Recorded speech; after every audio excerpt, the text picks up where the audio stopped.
We go. What is going on? What is going on? What is going on, my beautiful people? Thank you. Welcome back. Welcome back to the movie blog. I finally get back with you guys. Fromly, I've missed you. I missed all of you. I missed doing this all season long, talking with you, having these theories, doing these breakdowns and these deep dives. And I promised you all who were rocking with me, who were vibing with me and staying with the channel, we were going to do something, right? We're going to do something. We're going to try to make it fun. We're going to try to make it entertaining. And just come together with this wonderful show that we love. So let me just take a quick attendance check. Who do we have up in the audience? Let me see. Christina, good to see you. Thank you for coming through. Christina, girl, you've been holding me down. I saw you go through like every video I've recorded over the past 4 years, getting into the love of this show. Joining us is Fromly. Thank you for coming through. Always good to see you. Who else we got up here? Alice, good to see you. Yeah, stay up late. It's going to be a good time. Victor Von Doom, a newest YouTube member. Welcome to the Fromly. Always happy to have you as one of us.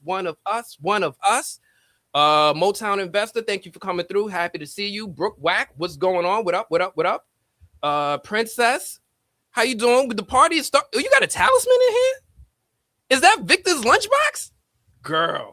Girl, you doing your thing. Who else we got up in here? Amanda Stewart coming through from Emails. I see you, girl. Thank you for coming through. Who else we got up in here? 4 is a lot. Everybody's sitting here like, what channel am I watching? Likes up, people. Thank you for coming through. It is a Fromly affair. Yes, you're new here, Mike Starnes. You're new here. We do need to talk. There's a lot to discuss. Who else we got up in here? I see a few more people up in here. Sandra Ramos, 9531. Thank you for coming through. I appreciate you. Yes, yo, I don't have my Knicks hat with me, but I'm still repping New York. Let's go, Knicks in 5. What else we got up in here?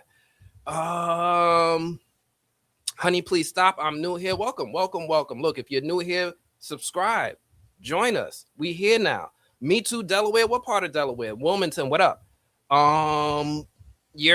What's going on, everybody? Listen, I know I'm going to sit here and say hello to everybody if I keep doing this. There's about 150 people pouring in right now. Maybe a few more is coming in through too. But let's go ahead and let's start to warm things up. There's a lot to discuss. There's so much to discuss. I didn't even get to deep dive with you guys yet. The finale, yo, that thing is still putting weight on my chest. There's so much that we have to go through in that moment. And I feel like there's just a little bit too much for me to be sitting here trying to do this by myself. So without further ado, let me go ahead and introduce my very first guest, the one, the only E-Man of E-Man's Movie Reviews, my homie, my brother from the other side of the world. Where you at? Where'd I put you? Here you go. Well. Welcome. Back at it again. We doing it again. Yes, indeed.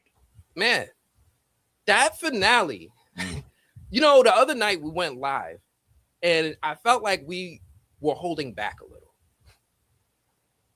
Maybe because we didn't get our deep dives out yet. I mean, listen, we free now. We free now. We's free now. We can talk. We free, boss. We free to talk now, boss. Wait a minute. Hold up. I think, is there somebody else who's free? Is there somebody else who's free to talk with us right now? I think so. It's time, man. Well, it's time, man. It's time now. Don't hold him back. Ain't no holding back. The one, the only, our very own Mr. Nathan D. Simmons. Welcome. Hey. Welcome. What's up? Look at that. Oh, man. Look at that. Look at this man. Hey, real quick. I just want to say, this is why y'all got to subscribe, because y'all don't know when crazy stuff like this is going to happen. Okay, hey, so make sure y'all subscribe. Hit the button, man. We don't know where it's at, but I'm trying to look for it. Hit that button right there. Hit that button. Hit that one. Yeah. Yes. Yeah. When you said the like button, come on through. We got 228 people up in here, and we all want to talk about this show that we love. So I think that we're going to start to see a few things happen quickly. Nathan? Fromly's got some questions.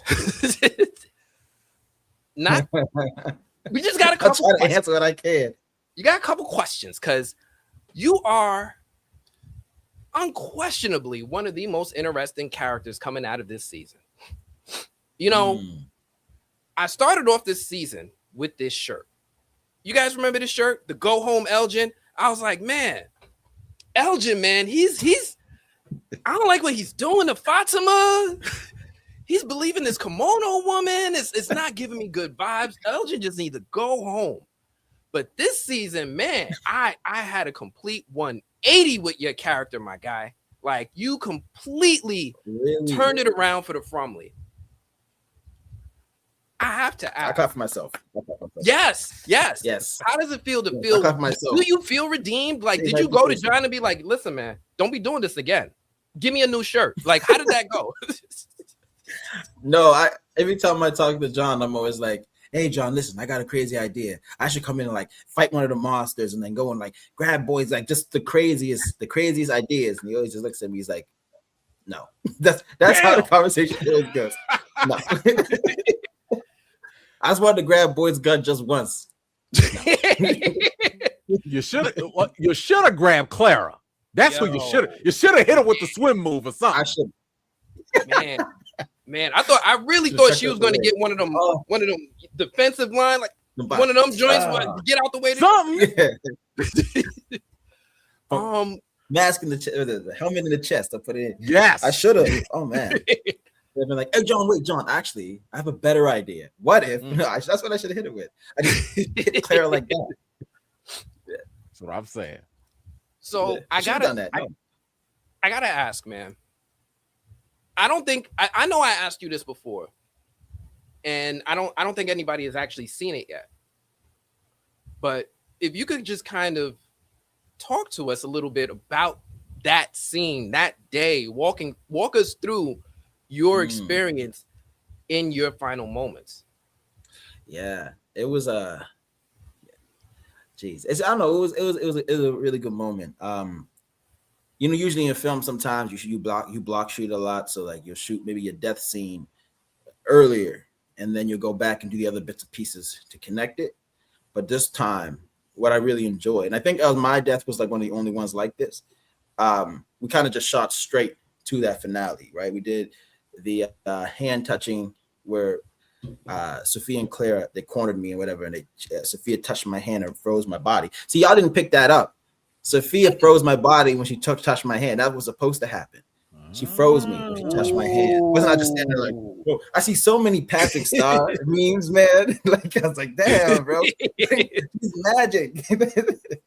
But she froze can't control bodies. That's a good point. Yeah. Okay. And so we did that. Then we came back.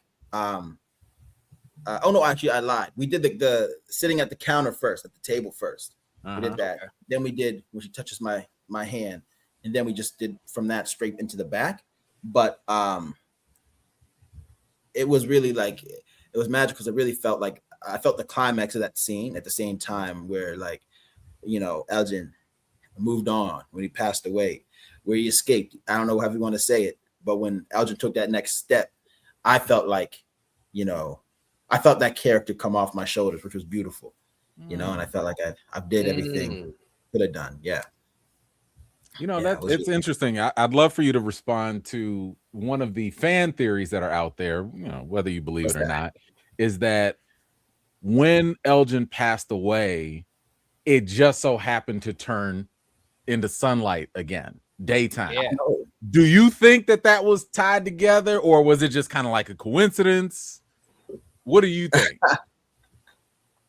What can I say? Hold on. I'll say this. I'll say in my prep for the scene, I kept saying, oh shoot, Elgin like Jesus. That's what I kept saying. I kept saying like when I think in the Bible, when Jesus died, I think it went from day to night or something like that. But this storms, lightning, all that stuff happened. Yeah. Yeah. Well, I felt the same because like it was nighttime, and then he just when Elgin finally died, it became day. There was no, I guess, there was no like a direct thing that Jack or anyone said to me because they're very particular when they talk. Yes, but he did say like that when you die, they are telling in the crew to work with us because I was done Practically, it wasn't like a CGI. Like they actually moved like this like big flag out of the way, so it looked like the day sped up or whatever. Like the sun rose quickly, and so that faded out, and then I had to time my scream to when the day came. And one note was that it's supposed to like, you should feel like if, you know, I just had a few more seconds, it would be daytime and I could hopefully escape or something, right? But I just missed it. That was one of it. But yeah, that was intentional of my death with the daytime. That was a intention, but I don't know why yet. I can't answer why, but I do know it was intentional because we had to try to get that right over and over and over. Yeah. Very cool. Okay. That is a cool little observation. Yeah. So now that the season is over and this weight is off your shoulder, you know, you're going to start getting pressed for some of your very own theory questions, right? It's different now. You're one of us. I know. Right? You in the audience now. So I'm curious now that you've got 4 seasons in. You don't know what the answers are to our knowledge. Can you share with us, if you have one, what do you think is going on in this show? Oh boy, I know. It's what is going on in the show? Honestly, I don't know, but I have ideas, right? What do I think? I don't know. It's hard to say. You know, so many things. It's all over the place. It really is, man. The only thing I can say is that it feels like it's a fairy tale or something like that. Like, feels like there's a place on earth that is hell on earth, literally. And I think it's certain people who are living this hell. You know what I mean? Like they keep dying, getting tortured, and the man in yellow is enjoying feeding off of that torture. Kind of like and also an idea I have, this goes into this video game called Dead by Daylight, where it's kind of like that, where the monsters eat these people or whatnot and send them up to whatever is the main monster. We don't know what it is yet. And that keeps this, this place alive and keeps people stuck there. And it just keeps repeating and repeating. You know what I mean? Because, and I think Tabitha and Jade are the only ones so far who haven't been killed this time around or something like that, because something's stopping the story from repeating, and I don't know what that is. I don't know what that is. But it is said, I think, like, I don't think when people die, I don't think death can make you escape this place. I don't think it's that easy. Yeah. And it's funny you say that, because I see the Fromley questions coming in. What do you think about Elgin coming back, but as a hallucination or ghost, kind of like Father Khatri and so on and so forth? And who do you think he would be appearing to? I got an idea, but I wanted to hear who you think Elgin's gonna pop up next to. See, that's where it gets hard, because I would say I would appear to Julie, because it's the last wholesome moment I had with Julie. Yeah, but Julie's a story walker now, right? And no one else has appeared. I don't think Father's appeared to her while she's in FROMTown. So I get stuck. Like, who would I appear to after I broke all these bridges? It's not a real connection with anyone except for really Julie in the town. Sarah, so, maybe. Now I was about to say, I need you to come back and haunt Sarah. Like, took my eye. Like, I would haunt Sarah for sure. I would haunt Sarah for sure. Actually, go ahead and haunt Clara too. Hunt both of them, okay? Because something needs to happen to Clara, okay? You can't be just betraying people like this with no consequences. Oh man, it's true. It's true. But Claire's gonna take y'all for a spin this season, man. Like, that's gonna be. I think everything's getting tore up. I think this is the beginning of the end. I feel that way. Because Claire's the most trusted, right? Like, yeah. Well, nobody suspects her at this point. Well, actually, because and I want to make sure that we are not going to get you in any trouble. How far into the story do you know? Because I remember a lot of the cast would say we only get like the first 2 episodes, at a time, stuff like that. With the character being eliminated, are you still kind of given 2 episodes, or are you like you're in the dark now? I'm in the dark. Even if I'm not written in an episode, I don't even get that episode, so I wouldn't know. Damn. Damn. They're on it like that. So do you have to like watch the show? Like, what happened? Yeah, I do. I need to understand anything. I gotta watch it. That's the problem. Yeah, but if I'm in it for even a minute, they send me like I think one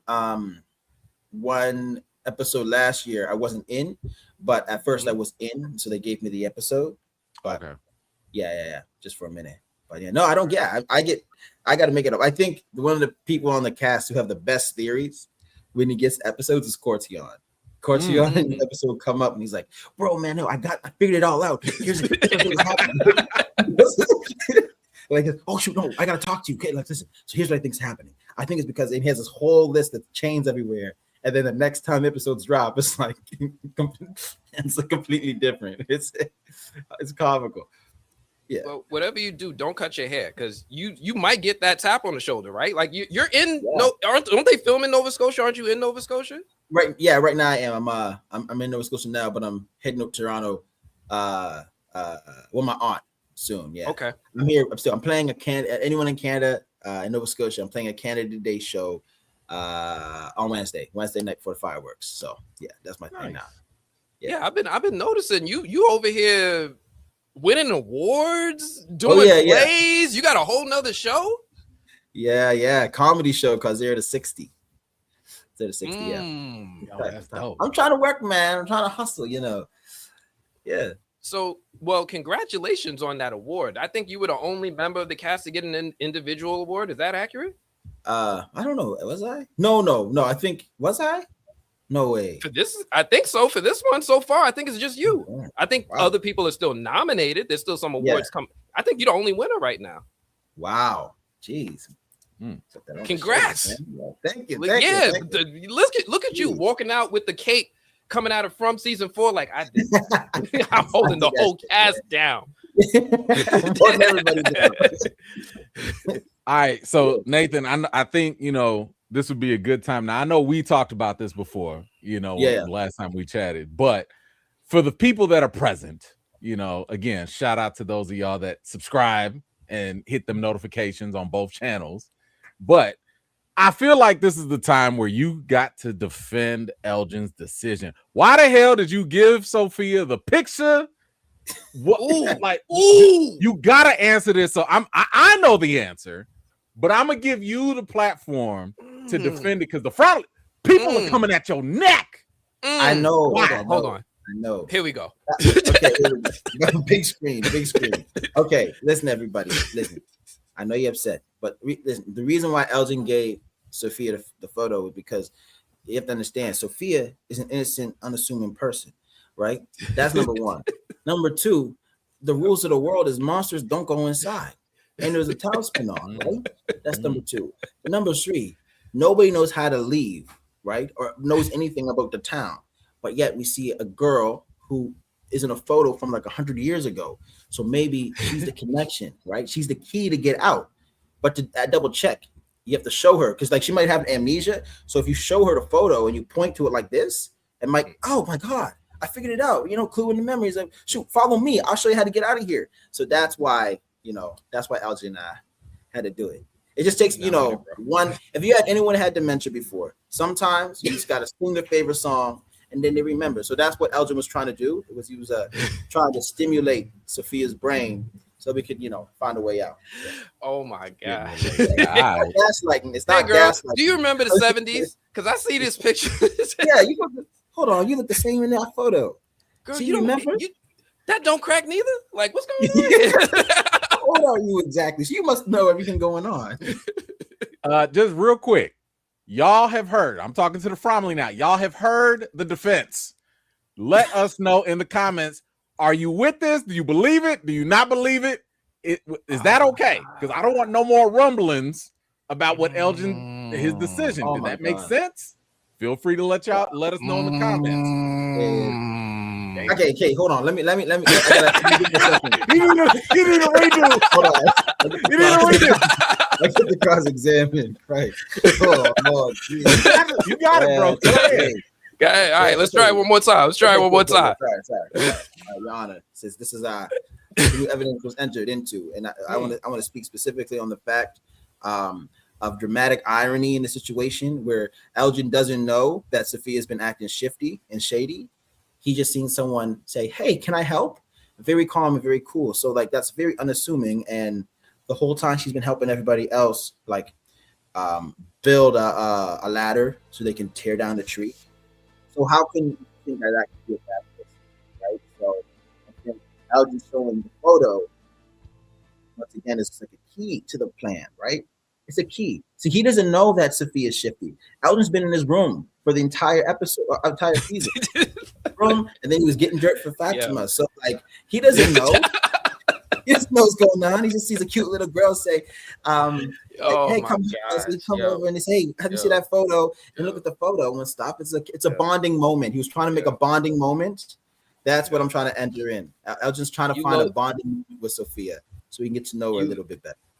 You low key pointed out how my man Elgin has had one thing on his mind for like the past 2 seasons.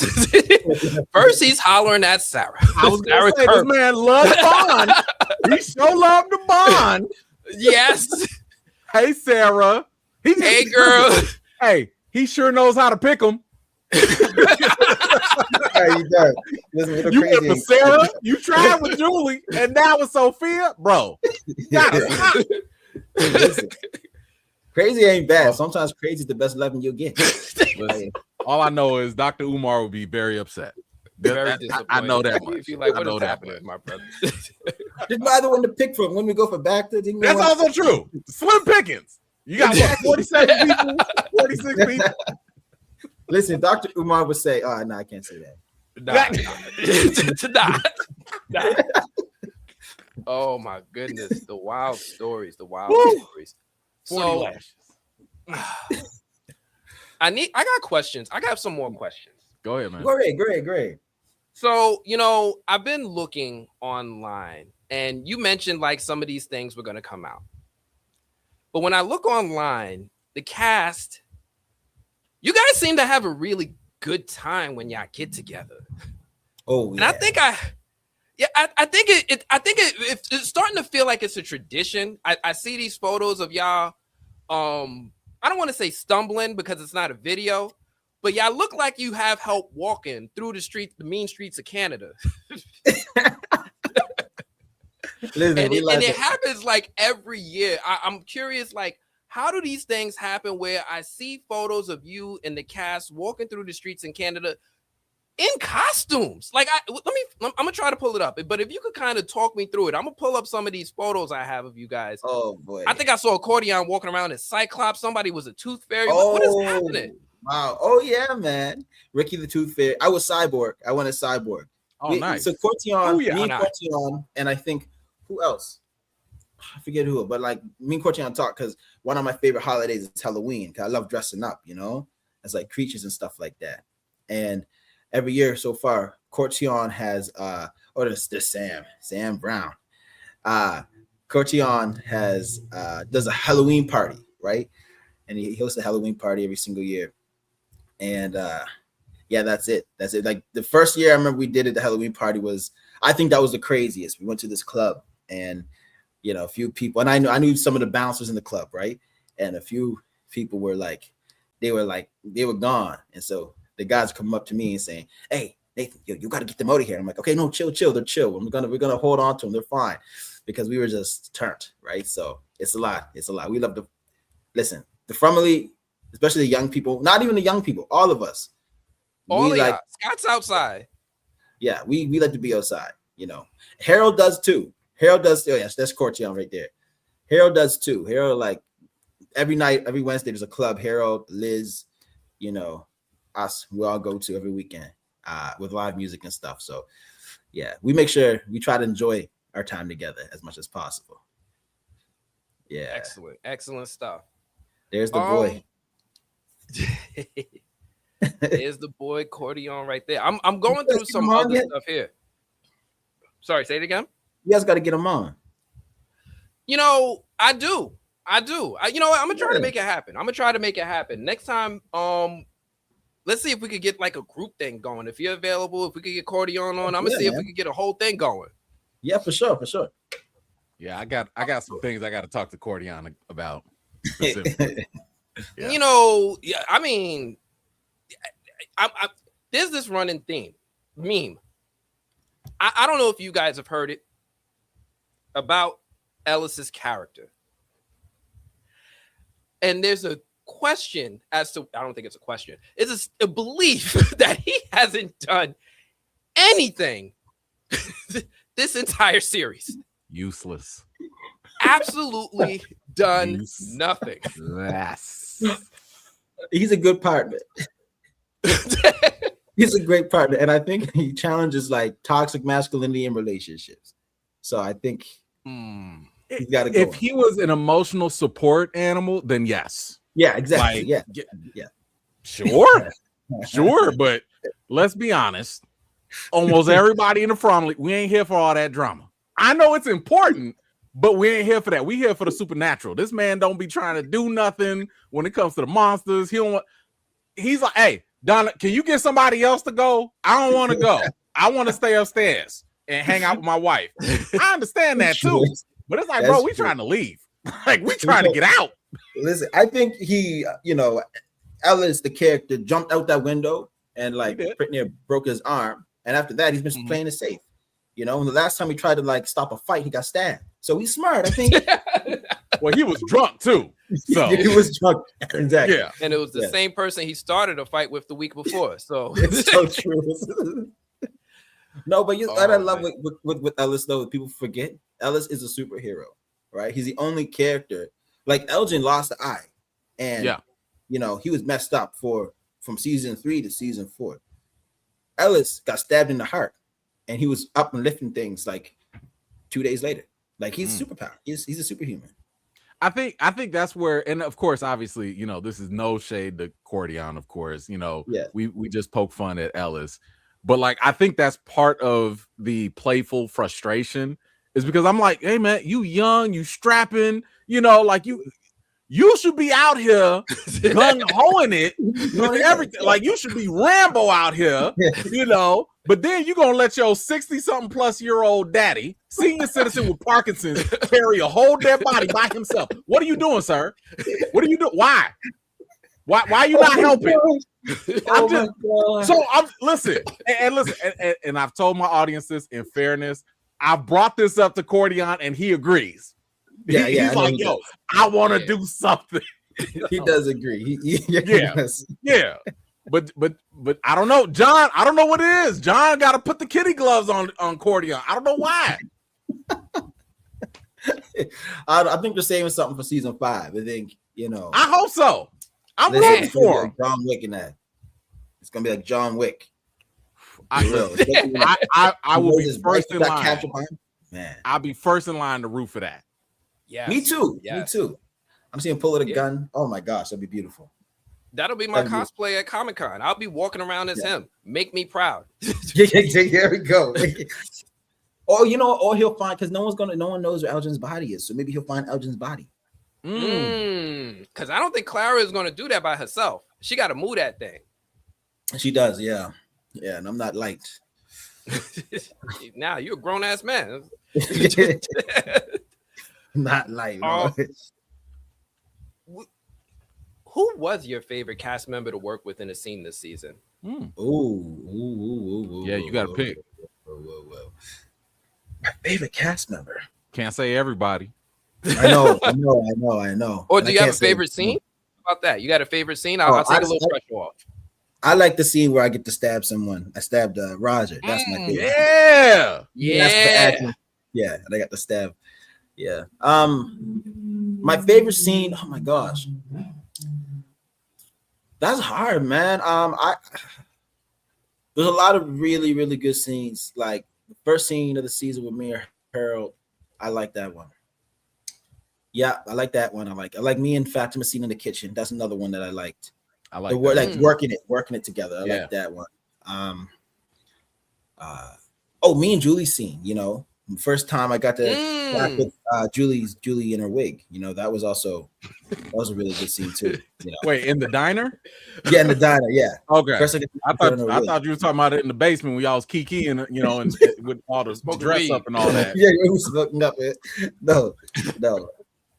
Man, no, it's hard. You know what? I gotta say, I think from an experience, like I love them all. I do think my favorite scene was with the top of the scene with Harold. I think because it was like my first day back. I think first day everyone was back, and I was nervous about if I can, you know, remember everything that happened already and bring it back immediately, because like a few days came, and I feel like that was like the biggest success, like immediately off the top, and it set the bar for me for the whole season, right? Like made everything easier once I got to where I got to get to, you know. So yeah, that's it. But there's so many the actors on From, man.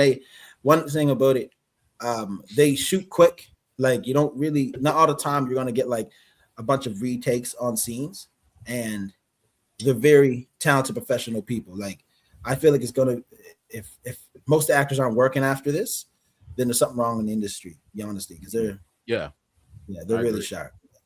I got a question, and this is again, I'm trying to ask questions for the Fromly here. One thing I've noticed, and I'm not gonna say whether this is a good thing or bad thing, I'm gonna let you interpret that, is people will, when they see these interviews, when they see you outside of the show, they be like, damn, Elgin is fine. Wait a minute, what? Yeah. Good looking. Yeah. So I guess my question is, do y'all just wake up and just go right on the set, or is there like a makeup process to kind of make y'all look kind of down and out, you know, not normal? Like I'm trying to be nice about that. I'm not saying they make y'all ugly, but I'm just saying you get I hear it. I know. I think y'all are beautiful. I think all of y'all are beautiful. But like, what do you, when you see that reaction, how does that make you feel when people are like, dang, they fine? I could be like, I don't look like, even right now, I got a goatee. Like, do I look different right now? Like, man, I think it's because well, first off, let me say, they mess my hair up on purpose, right? And one of the hairstylists is, you know, she's been doing hair for a while, named Ting Ting, you know, black woman. She's been doing black hair since she could walk. Like, and she messed up, like pulling it and stuff, and twisting it and adding spray, so I look right disheveled and stuff. But I think also too, I think this is what I say. This is how I cope. All right, this is how I cope. I hope that I'm not that beat when my beard and my little goatee is gone. But what I say is, like, it's also, I think, the character work that I do. You know what I mean? Like the character work that I prep for and embody, so I can feel like Elgin instead of, you know, me. We're different energies entirely. You know, I got like ADHD type brain. I'm scattered and stuff, but yeah, I think it has to be that too. If not, then like I can't ever cut my beard. That's how I think you on something, because I mean, you know, for my '90s kids, I mean, you got the Steve Urkel, Stefan thing going on. You know, they're like, hey, maybe I've judged Elgin a little too harshly. You know, yeah. Well, too late.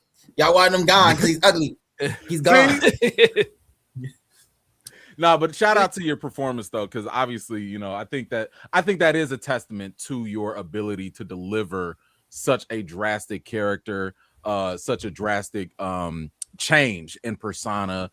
Because I think it's also similar to Scott, you know, Scott, who plays Victor, right? Like he don't look like, that's night and day as well, man. You know, and like it just blows me. Even when they showed it in the show between Henry's him and Nightmare Victor.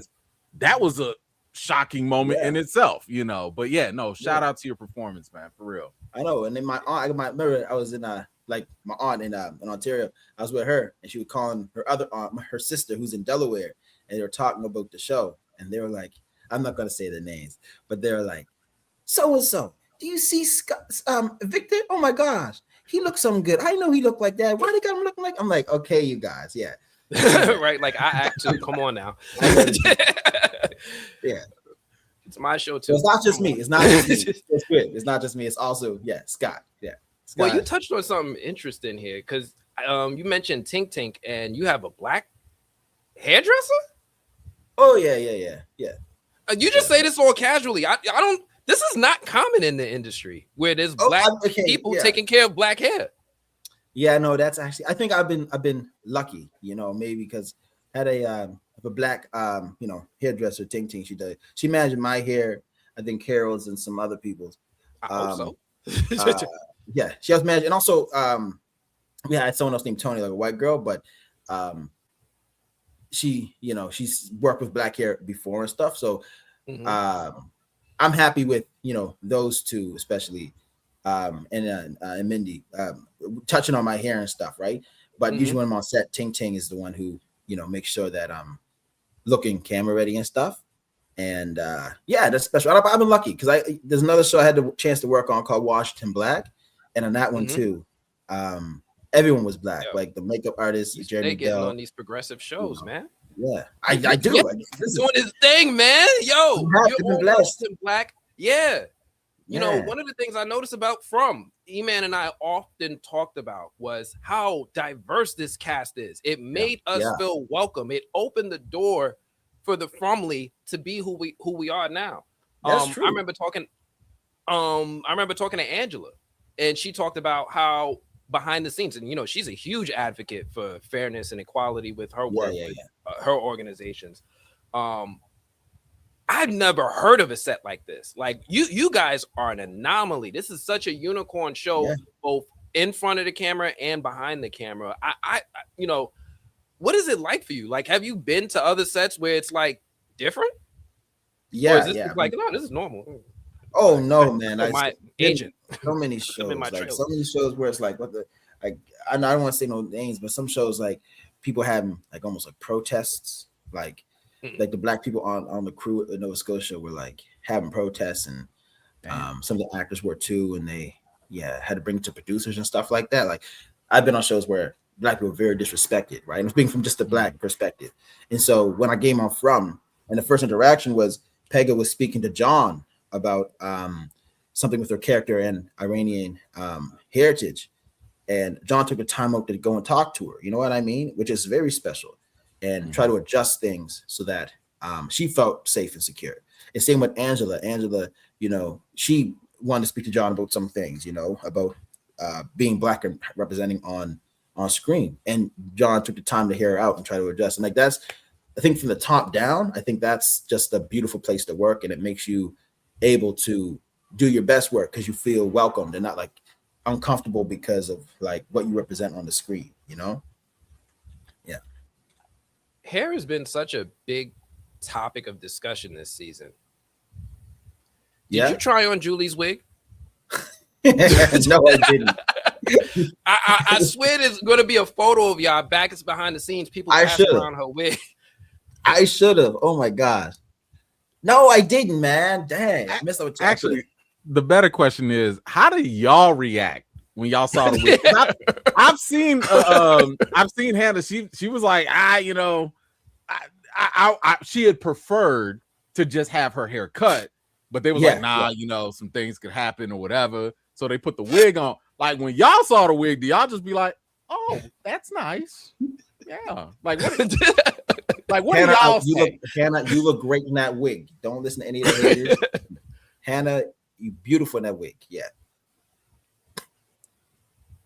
But does Nathan like the wig? No, I think it's funny, man. Like it like sticks up in the back and everything. That's comical. I see some things in the square on the screen and like the DOP 10 or whatever. And it just see like sometimes she would move and the wig staying back there. Oh man. I know you kind of fan out, especially with Cordion. Do you have like a favorite theory right now that like it ain't got to be the biggest theory or whatever, but like just something that you're like, man, kind of like this, or I want it to be true? Really like no, not yet. I think like the theories that I was clinging on to, they kind of like got ripped, and so I'm trying to find the next theory that hooks me. And what was the theory that got ripped? There's a theory about like Viking mythology in the FROMTown. And I was following that, looking at these YouTube videos about it, and then once they moved past that, I was like, man, I want to like. Now I don't know. Like, I'm uncomfortable now. Yeah, can't find one that I'm like, okay, this got to be it. Because I was stuck with that since like season 2, season 3, going to season 4, and it just all changed. So what do you guys do when you come across a theory you guys really like? Do you guys collaborate? Do you guys show it to each other? Is this something you guys work off in silos and you're like, mine was right, yours was right? Like, how does this go? Yeah, I think we talk about it. We definitely do. Sometimes when we have those big scenes and like we're up at base camp and everybody's usually it's Cortion's trailer or maybe Harold's, whoever got the biggest trailer, like Cortion, Harold, no, not even got biggest. Those are the people usually. Cortion, Harold, or whose trailer we going to? Maybe Ricky's trailer. People go and like that's sometimes what we talk about. It's like where we think the theories are and like what's gonna happen. I think that's also a way we can why we bond so quick. You know what I mean? I think even one of the biggest ones from this season was like, who is Julian? Like, what was Julia gonna become? You know, that's something we all talked about, right? Yeah. But yeah, we do, of course. That's what makes it so good. We're, the people creating it are so invested. So, yeah. So I know that a lot of times you guys don't actually, because as you mentioned earlier, you don't get the full script and all that. So do you have to watch everything in real time, or do you guys get screeners so that you can watch it early, or do you have to watch it with us at the same time it airs? Oh no, we get screeners. Okay. Like I had episode 9 and 10 like back like beginning of June, but I like to watch it like unless I'm doing like interviews that say in between that I may watch up to, but like I like to watch it as it comes out with everybody, just so I can get like be with people, when they're reacting on online. Yeah. You have watch parties? Yeah. So I had a watch party. It wasn't a big watch party. This watch with like 2 of my friends, like the last episode. Yeah. That was fun. So I gotta ask, what did you think, or what was your so like maybe we can kind of get into the finale, and I'd like your reaction. So when you found out, I mean, a lot of us were thinking about it anyway, that Fatima finally turned into Thriller Fatima or whatever. Like, what was your reaction when you saw that actually come into play and fruition? Oh, it was scary. Yeah, I think like that made, for me personally, I didn't know what that meant for, I guess I still don't, like with Pega's character. I didn't know if that meant she was also dead, like her soul was gone, or she was going to be dying slowly. Like I didn't know like what that meant. But now when I watched it, I really feel like she's like the superhero of the show now. Right, because she can control the monsters, turn into the monsters, and maybe now they actually have a way that they can fight against the monsters. You know what I mean? Yeah. But what is she going to do with the Golem? That's what I'm also curious about. Listen, I've been asking this question from the jump. I'm like, you ain't gonna build that big old thing up for nothing now. Yeah, it needs to come into play. Everybody's expecting it to come to life and be like, she's going to control it like Pikachu, like attack. I'm still looking for the Golem versus Smiley. I want that to go down. Yeah. Or at least the man in yellow versus the Golem. Something, man. Like that thing built up, just standing there. I'll tell you, it did have the little smooth criminal, Yeah. She built it with her in. Okay, well, I'll quick follow-up. What did you think about, because this scene kind of messed me up a little bit, and it was the very last scene with Sophia and that freaky little boy in white. Like, what did you take away from that? Yeah, I think what hit me, which is very weird, is that Sophia was in white, but the man in yellow was dressed in Sophia. Yeah. So I was wondering if Sophia was, and also like one of the kids in white, and maybe is the boy in white one of the kids that are also pointing? Like, is that who these kids? Oh, that's where my mind has gone to. I see what you're saying. Right? Okay. Because I thought like maybe the boy in white and Sophia working together, but the boy in white knows the man in yellow. Right. Yeah, but he was saying like this time we're gonna win or something like that, or something. Yeah. Like that there. But I think maybe it's going back to like those kids that run around pointing, who are also wearing something like almost like white dresses and white clothes. So I thought that was Sophia. Maybe is one of them. I don't know. That's where as far as I can get. Yeah. Okay. But I thought that was interesting. You ever seen any of them kids on set? Yeah, some of them creepy. They do the makeup good, but some of them real creepy. Yeah, they're really. Listen, same with the man in yellow, Doug Hughes. Ooh, yeah, like my gosh, he not even in character. He's creepy. Like, and it's so funny because he's the nicest guy too. He is. But like, I'm like, yo, I told him stay away from me. Like, it's creepy. Oh, they do a good job. They do. They really do. But I'll give a shameless plug. I'm working on a theory to explain who the boy in white really is. Well, can I hear something? I think. Just let it out. It's yours. I know. But it hasn't been well thought out. So, but I'm getting the kinks out. I think that he does have a connection with the children that were sacrificed. Because one thing I was looking at when I was going over my theory, I was looking at the clothes that they were wearing. And the boy in white's clothes, that could be, I don't know. They're not like modern, but they're not like that old from the 1600s either. Yeah. And then I was looking at the clothing of the children that were sacrificed. And when I look at the clothing, I'm like, these could be within the same time frame, maybe, Yeah. And I like the fact that you brought up the white, because a lot of times when you look at ritualistic sacrifices, what are they usually looking for? Virgins. What's associated with virgins? Wearing white. So I do think that there is a connection with them. I think, and I'm not going to give the big thing away, but I do think that the boy in white knows the children in a very deep way. Yeah. I'll leave it there. Okay. Yeah. Okay. That's okay. Okay. Yeah, you gave a lot of food for thought there. I know. Listen, I told you I told Anthony I was working on this theory like 2 hours before this happened. I was just like, I was in the zone, just like, oh, there it is.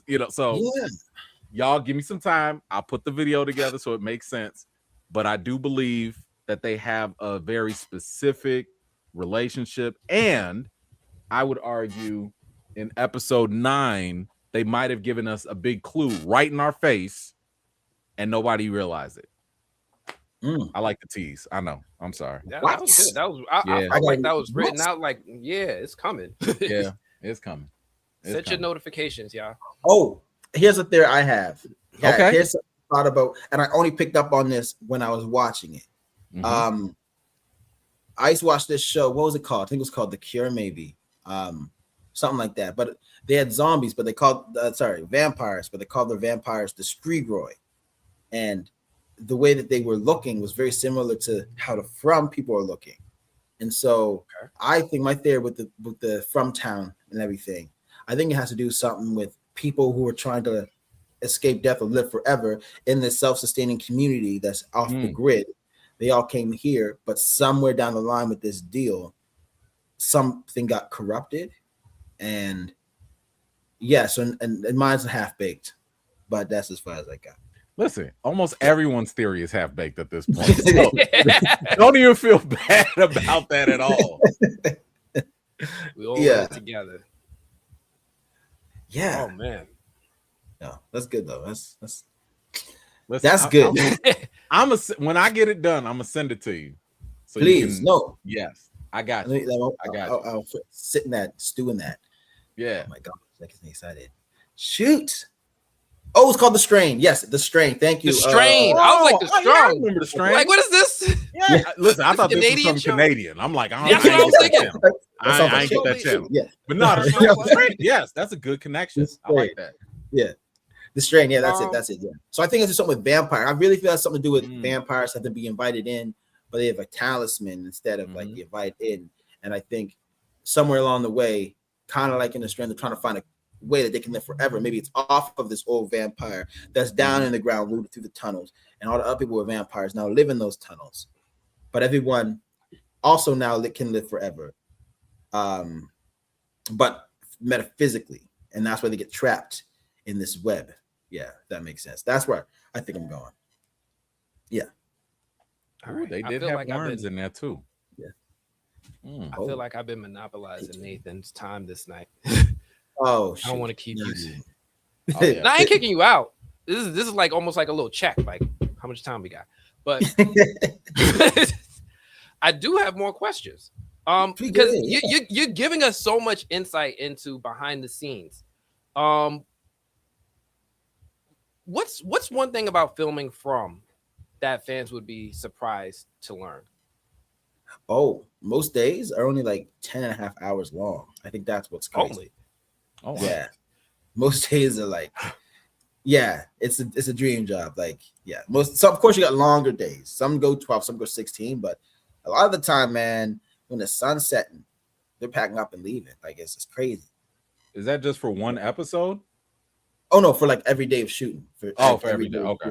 Yeah, for every day of shooting. How long does it usually take to shoot like the season? Like 5 months.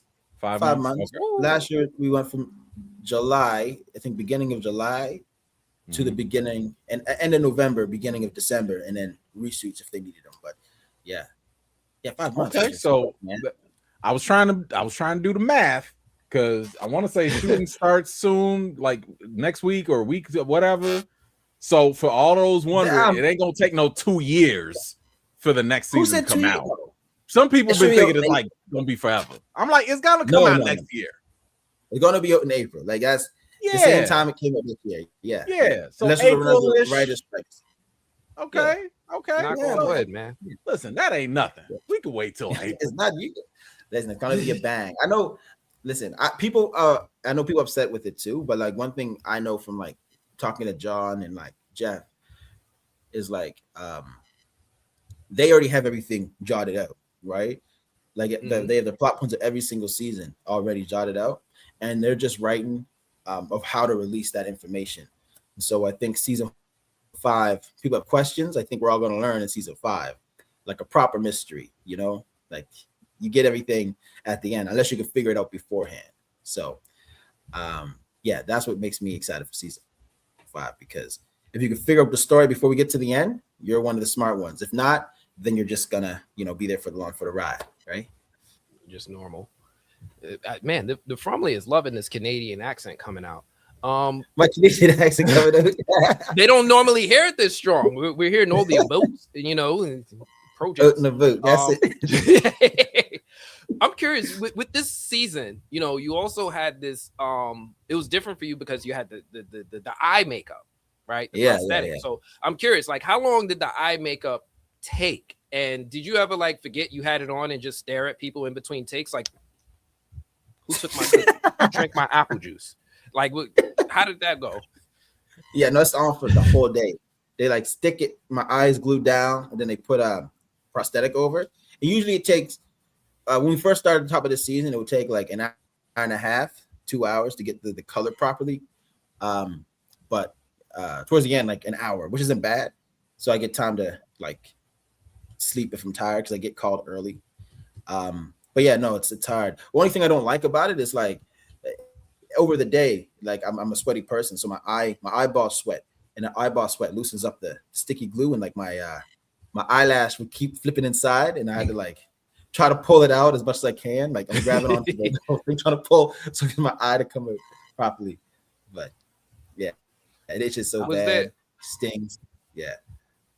Was there ever a scene that was supposed to be serious, but somebody kept breaking because of funny moments? Oh my gosh. Oh my goodness. Yes. So there's a scene where Henry runs in and he's like yelling at like Boyd and Dave or whatever. And that scene, all the people who are in the scene talking are like all up in the front. And then I think me and all I remember is Ricky. And like Ricky was just cracking jokes the whole time. And the camera's pointed back, so we're in the background. And like I just kept breaking. Everyone kept breaking. Him, and just kept going all the way down the line, right? So that's wonderful. Yeah. Ricky, okay. Flip that. Ricky would make me break 24/7. Flip that. Are there any scenes that you recall that got you all watery eyed, and you was just like, I can't, like, just thug to it. Oh my gosh, so let me think. Oh, and I wasn't supposed to cry in, especially I say. Yeah, I was going through right now. I'm still doing this season. Last season, of course, was a bunch, but this season, I think the kitchen table one. That's the biggest one because I think even when we were first shaping that scene and building in, like breaking down, starting to cry and stuff, but that's not what the scene needed in that moment. I needed for me and Fatima to come to that understanding of each other. But yeah, that was a hard one because that was this attention of like what I did to her and her forgiving me and stuff. Like it was hard not to cry. It was hard not to. Had to suck that thing back up my eye. Nah, that was not the eye. That was a great scene because I love that scene because I thought it spoke to both of your characters' true nature. In terms of like Fatima just always being that positive, can find the good in people type person, because it would have been real easy for her to come in that kitchen and smack you the hell up, after what you did to her, But at the same time, even for you, for Elgin, he was just kind of like, I was just trying to get everybody home. Like I believe the kimono woman, So I love that scene between y'all two because it was just so like, damn, these are really people just caught up in the mix. Yeah. That's why I loved it too. And just some truth and some realness in there about people and forgiveness, and I know people that's done some wrong, to me and people in my family. And you gotta, if you don't find a way to forgive, it just gets, worse and worse, right? Yeah. Speaking of realness, if you could steal one prop from set, what would you take? And you can't say the Polaroid. Like that thing is cursed. Nah, that thing's cursed. Thanks, I can't see the Polaroid. What did I say? If I can steal one thing from set. Oh no, I don't want that. That's too. You don't want that screwdriver. Yeah, no, close. Close. I'm gonna say I want to take Boy's gun. Ooh. Okay. Bravo. Yes. Bravo. Okay. I would have taken the Gollum, but that's fine too. I was thinking the spear. Like I killed something with this. This is the totem with the lightsaber. Yeah. The big old totem. Yeah. The totem. I don't want a totem. That's everybody probably want totem. I want something like gritty. That you can use. Yeah, that I use exactly. Oh, that's very like stab you. Yeah. No, for sure. Have you had I don't know if you do like the fan events and stuff, but like can you talk about like have you had like a really memorable fan moment? Maybe you just at the grocery store, somebody walk up to you, or just I don't know, like anything special when it comes to the Fromly? Yeah. For me, which one I want to say recent. So one day, so my uncle, right? They sell driveways. So I was helping him, just learn the family. It's a family business out there, learn family business and help him out. And some man, a UPS driver, drove down the street and slowed down, looking at us, and then he sped up and kept going. Then he turned around, and I was like, "Wait, what's this person?" And he came back and stopped. And I'm looking over like, "What is going on here?" I'm starting to get a bit anxious. And he says, "Hey." I said, "What's up?" He said, "I know you." I'm like, "Nah."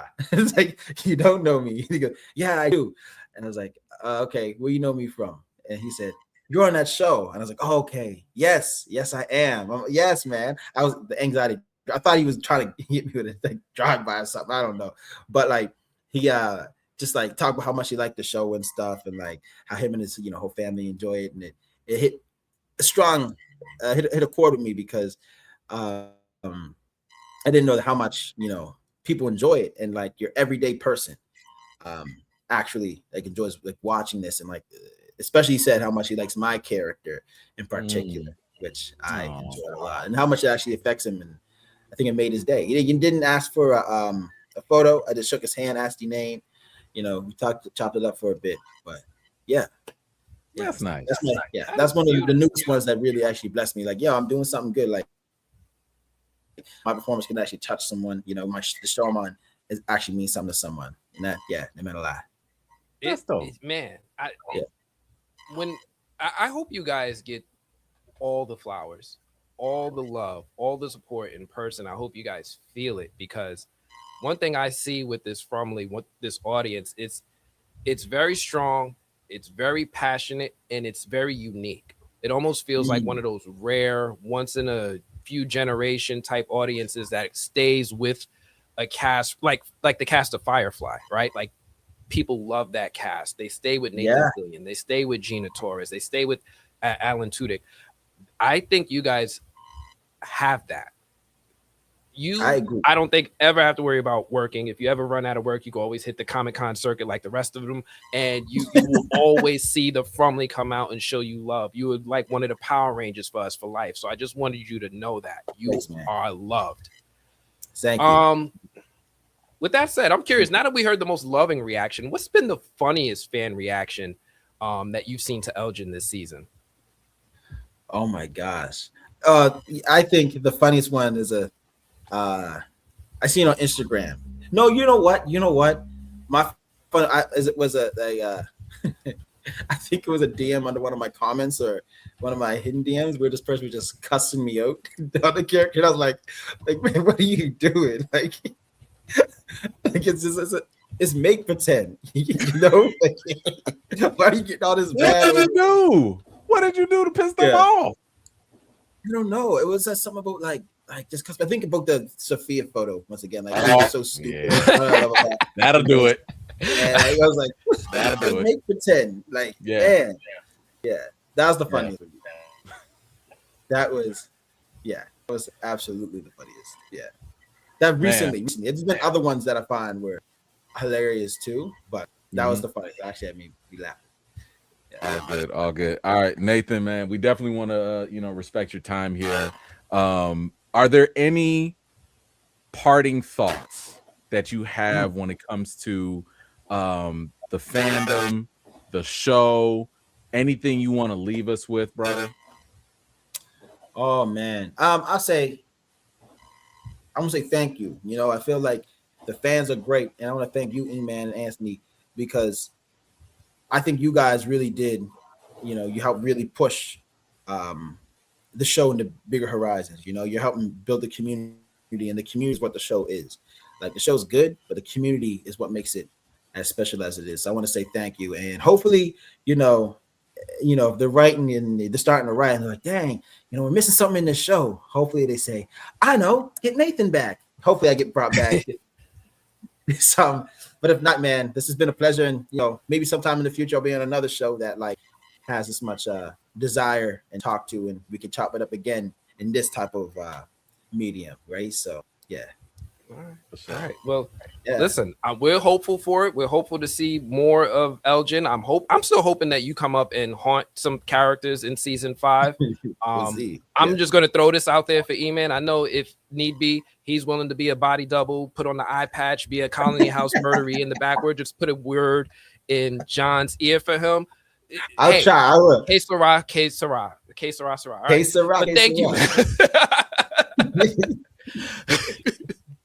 But Nathan, thank you so much. I really appreciate you coming through. We always love having you. I can't wait to have you back, man. I'm going to hit you up when we get the whole gang here, like Power Rangers. We gonna form the Megazord. I get Cordion, I get you. Maybe I get Ricky. We get E-Man. We're gonna do this whole thing again. We gotta get both of them. We gotta get all of them together. That'd be all great. Of y'all. Yeah, the whole gang, man. The whole gang. Trust me, From is great, and interviewing people one-on-one is really good. But you got to get the gang together, and there's certain people in the gang that takes the professionalism out of the room, and that's who you. Yeah, that's what you need. Yeah, this is what needs to happen. Yes. Hey, before you go, any other things that you want people to check out? Anything, movies, TV? You know what? I gotta say this because I just started watching again. I'm gonna shout out my boy Ernest Kingsley. Check out Washington Black. It's on Disney Plus and Hulu. Washington Black. He's a up and coming actor, still freaking talented from the UK. It's a great story. Like, it's blackety black. Like, it's black. Yeah, you're gonna enjoy it. Head to toe. Jeremy Dell did the makeup for Keke Palmer's new movie that came out. Also did John Boyega off of Woman King. So do have some high class black. I'm trying to find words. My God, the people who do make what's that part of the crew? Them people who do the hair and stuff. High class, upper level stuff. Stylists. So, stylists, yes, and crew members. So support that. And if you can, it's not out yet. The one towards it when 0 to 60 comes on. More streaming service. Check that out. Black sitcom about Black Scotians in Canada. So nice. Oh man, this I gotta see. We didn't know you were out there like the Irish ones, Black Irish. We didn't know y'all existed. So now that we know, we need to see more. Black. Oh yeah, man. Listen, read up. Black Scotians been around for a while. That's why people. Okay, fun fact. I know it's getting over. That's what people say. I get comments all the time. People say I'm either from like down south or some people think I'm from the island. But that's just like the natural kind of sing-songy of like the black. They're called Black loyalists that came from like down in the States somewhere like Virginia, Georgia. I know some of my family line goes down to Georgia with winders and stuff. But then they came up to Nova Scotia around the 1700s, and that's where they started to hold themselves. So there's a history there too people don't really know about. But yeah. Okay. Yeah. Somebody did their ancestry DNA. All right, I see that. A little bit. All right, family. Hey. Y'all got him, Nathan D. Simmons. If you are joining the stream late, go ahead and rewind it. He already gave the explanation why he gave Sophia the picture. Don't ask this man no more. Okay, get out his man's DM. Don't cuss him out no more. All right, leave this man alone. But go give him a follow. Go check out Washington Black. Go check out everything else he's doing. Nathan, thank you so much for joining, man. We really, really appreciate you, brother. No problem. Thank you so much, man. It. Please enjoy. Till next time, y'all. Till next time. Till next time. All right. Let's see. Oh, there we go. All right, man. That was fun. That was a pleasant little surprise having Nathan come through. I enjoyed it. I had a great time. We learned a lot of stuff too. I did not expect to learn as much as we did tonight. I came in thinking we're just going to have some jokes, maybe talk a little bit of video games, Dead by Daylight, a little bit of From. He came in heavy. I love that. Nah, Nathan's that man. He is the man. Yeah, he's always welcome. He's one of us now. I'm going to just let him know what time we stream and give him a schedule. I'm down. Hey, do we have anything else that we got on the docket? I think we talked about a lot of stuff. I was going to Or do you want to talk about the finale a little more? I do want to talk about. I haven't spoken about the finale at all. Like none of my observations or opinions or thoughts about the finale are out there at all. Mm-hmm. Okay. I mean,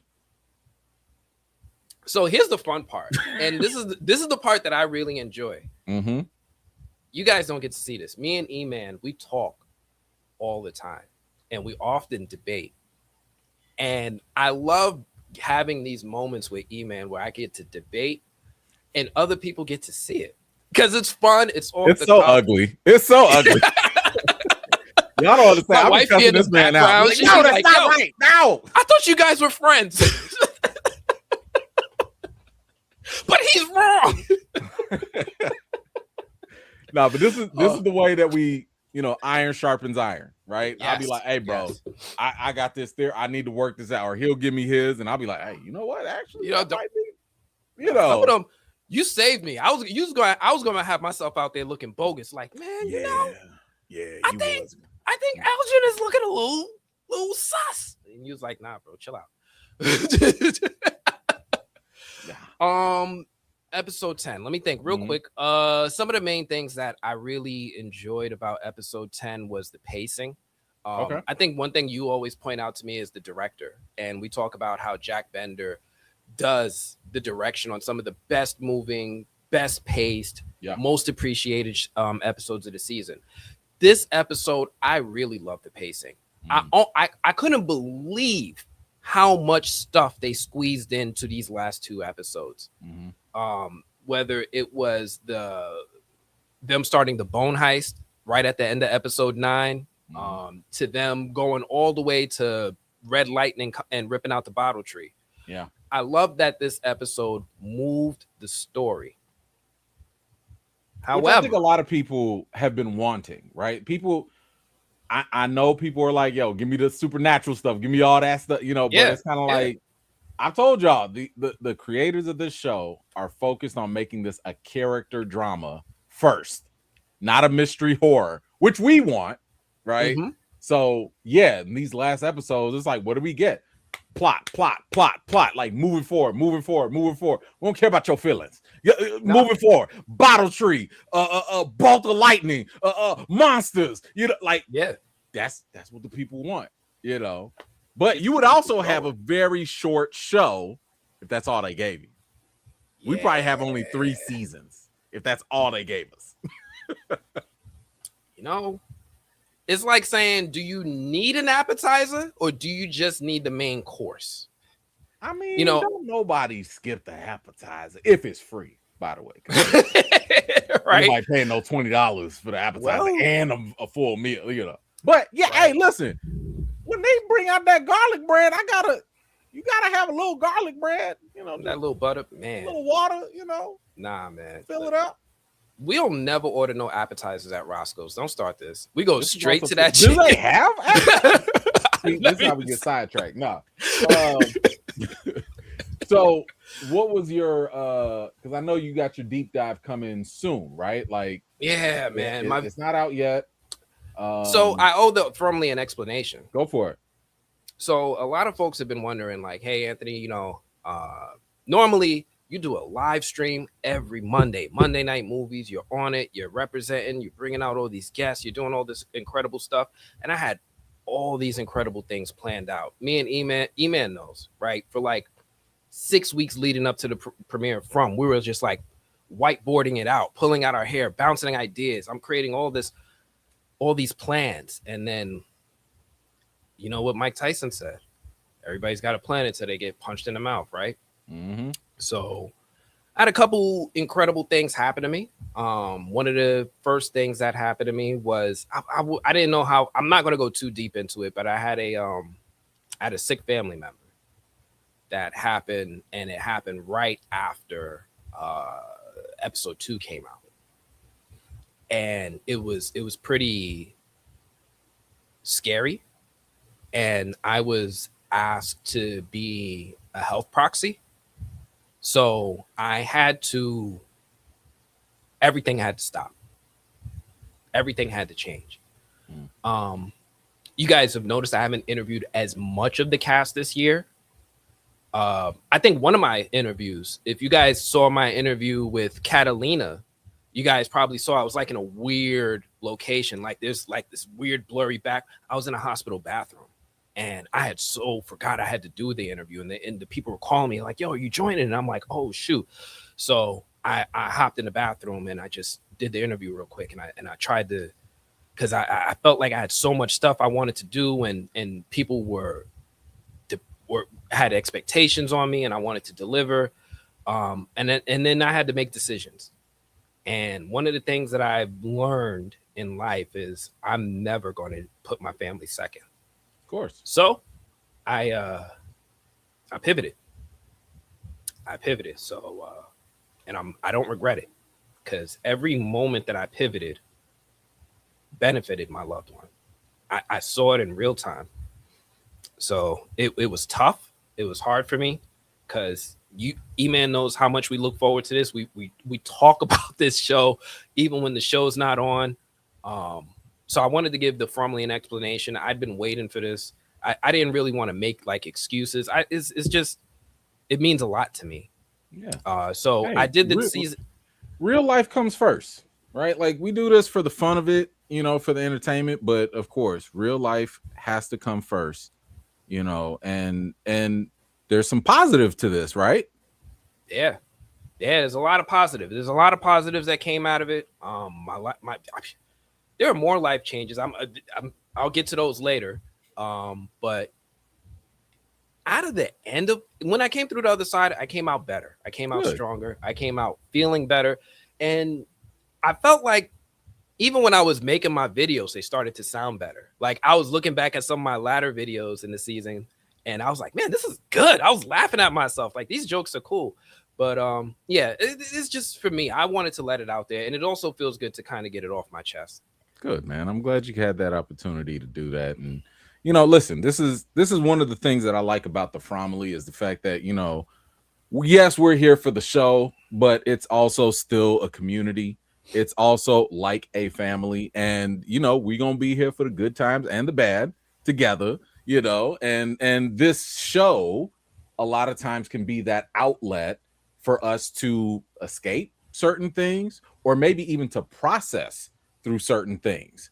I mean, when I've seen certain characters die, or what was it? It was like when Marielle died, I got triggered, not because of her death. I mean, shout out to Marielle and the actress and all that, but it was like that one scene where they showed Fatima and Ellis, and you can hear Christy crying, and I was just like, oh, that just reminded me of like another funeral I had gone to and losing a loved one.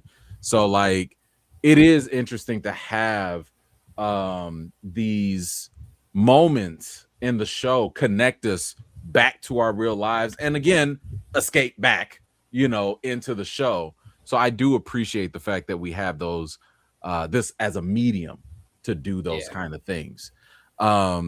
Speaking of which, we'll try and bring it back up.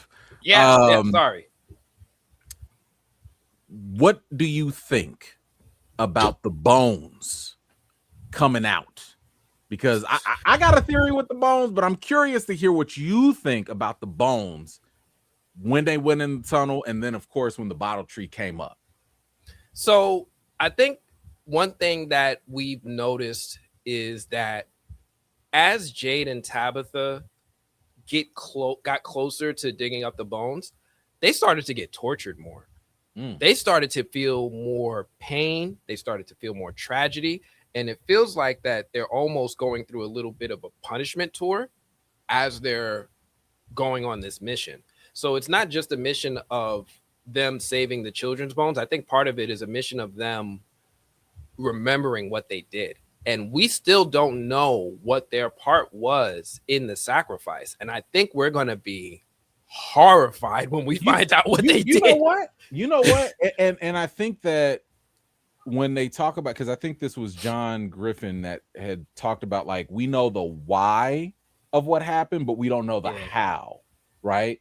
And I think what as I was trying to dissect my own theories and stuff, the one thing that kind of kept sticking out to me was that Jade and Tabitha, they did sacrifice their kid. Like, their kid did die. Okay, don't forget that ashy little girl that was doing this weird thing in the camera, that was their daughter, and they died. So I'm just sitting there, I'm thinking, like, wait a minute. In my mind, for whatever reason, I kept thinking to myself, oh, Jade and Tabitha, they were going to do the sacrifice, but then they backed out. But no, their kid died. So what now? What does this mean? So anyway, that's just something else I was thinking of. But like, you're right. When they did start messing with the bones, at least Tabitha started to ankooey a little more. But that's also something interesting to me too. Jade don't be ankooeying nothing.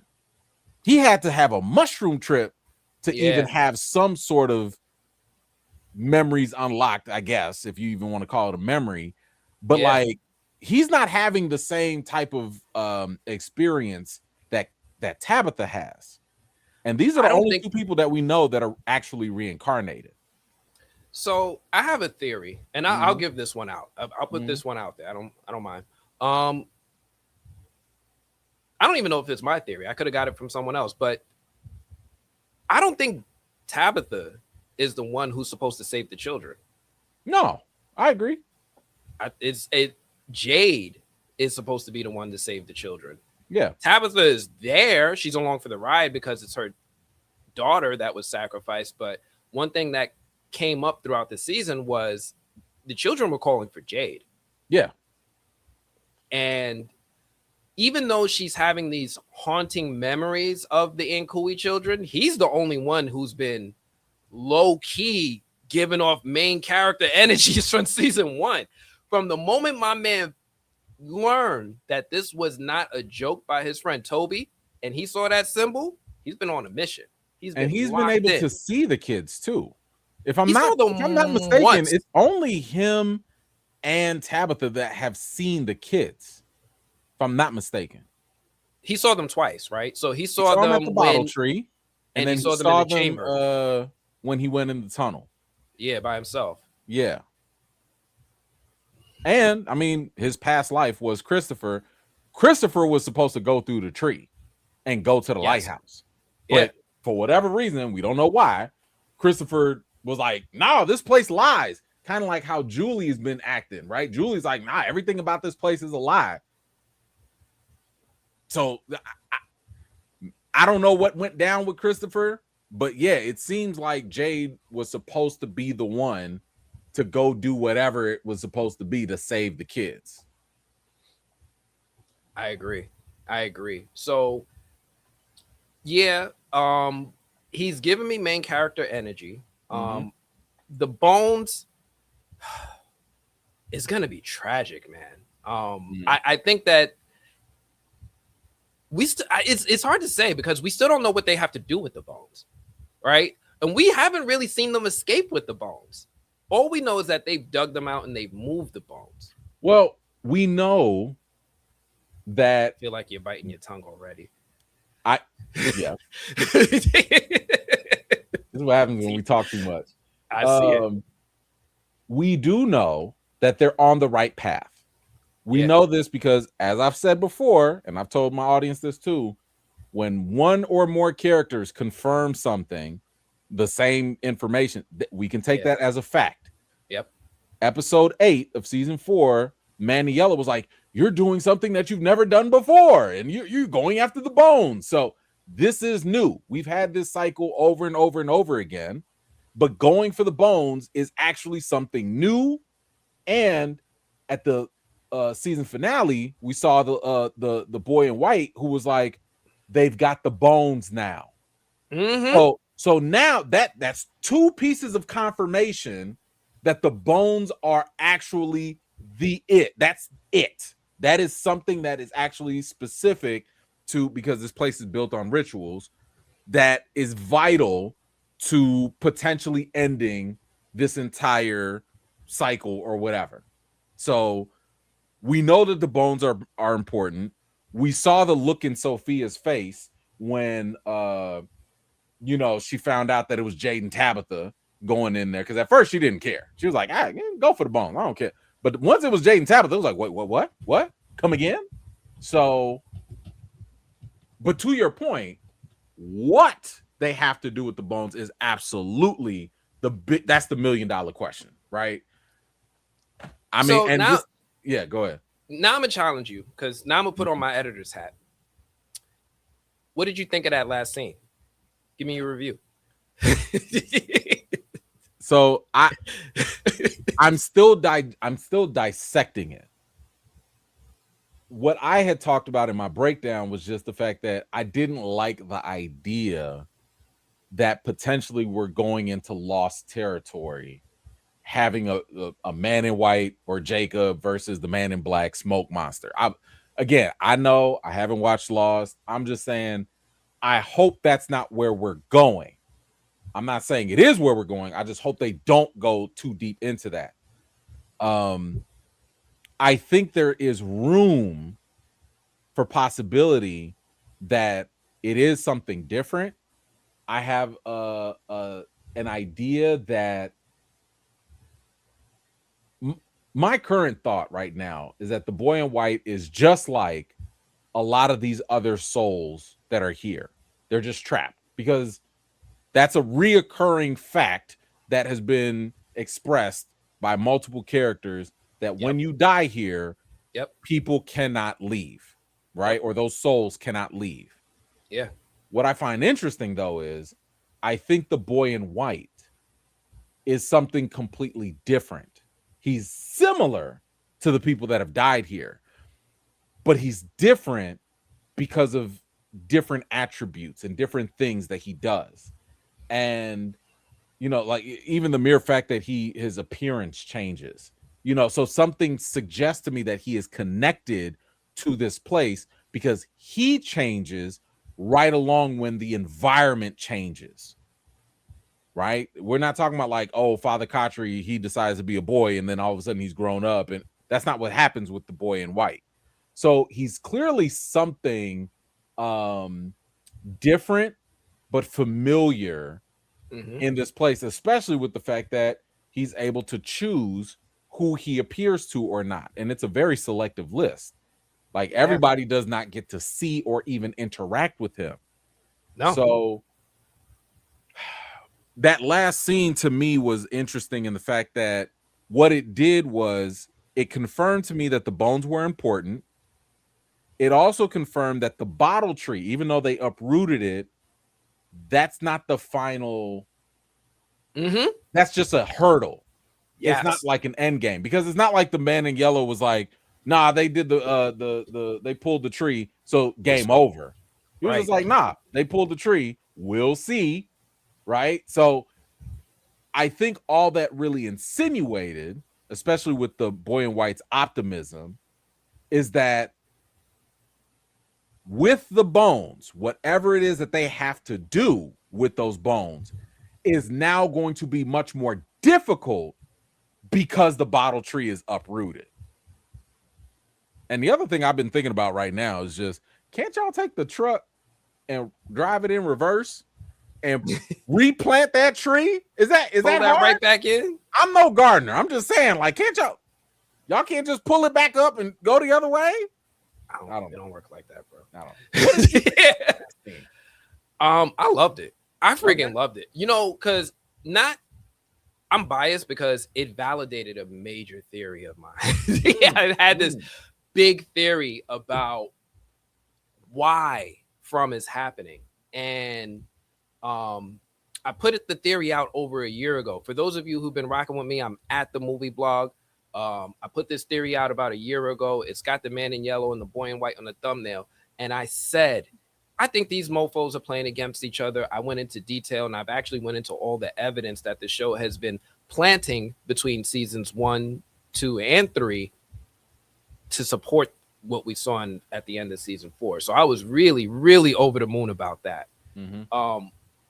But I also love that it set the tone for season 5.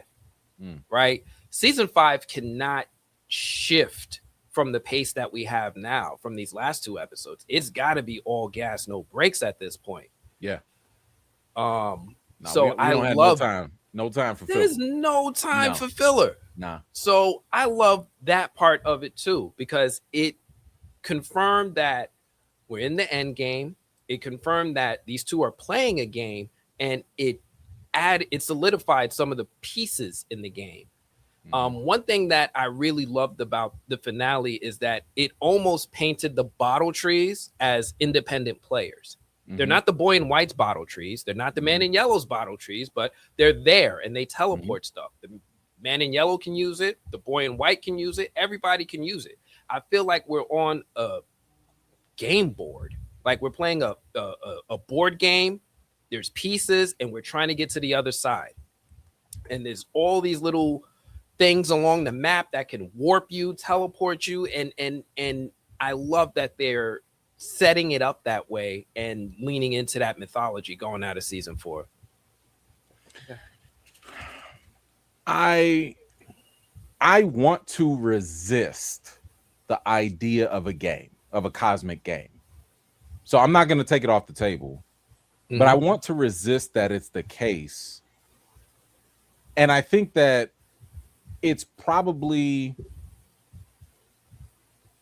interpreted as a game from the perspective of the man in yellow, because he clearly has a sick sense of humor, and in his sense of humor, human suffering is part of it, I guess.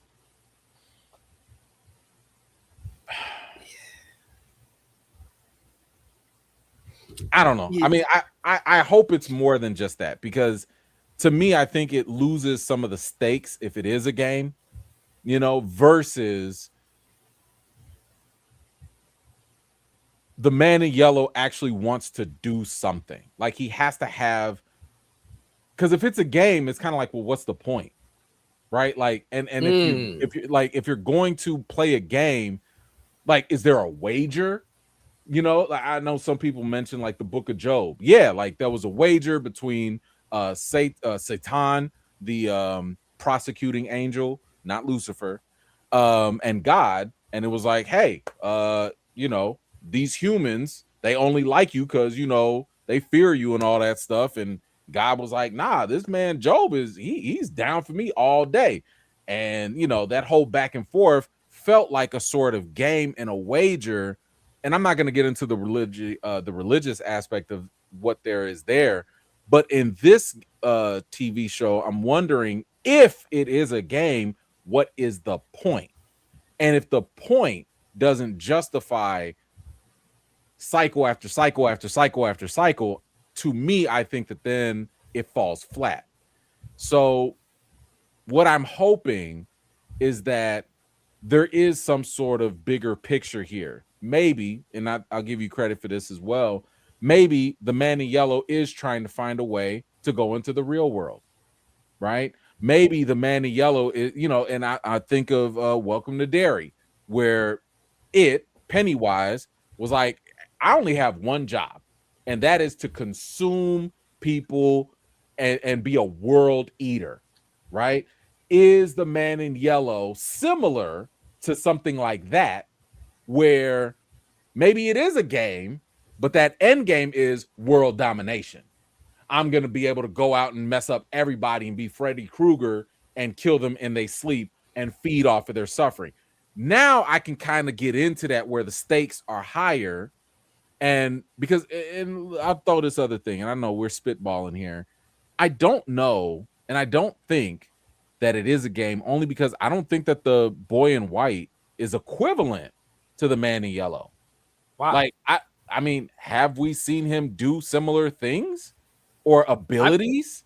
The most I've seen the boy in white do is, yes, he can appear and reappear to people, but I haven't seen him do any type of real magic. I've seen him talk telekinetically with people, but or telepathically with people, but like, it doesn't seem like he has powers or he does curses or magic or anything like that. So it's kind of like he just seems like Casper the Friendly Ghost. So, you know, we don't know. There's potential for him, and I will give you this because the show plays it loose. With Tabitha going home, there's potential that he sent her there. Yeah, potentially. Yeah. One thing we saw this little freaky little boy in white do is pop up in the real world. He's not trapped like the rest of them. He can go to Maine, right? He was in the ice cream shop and everything. So he does seem to have abilities.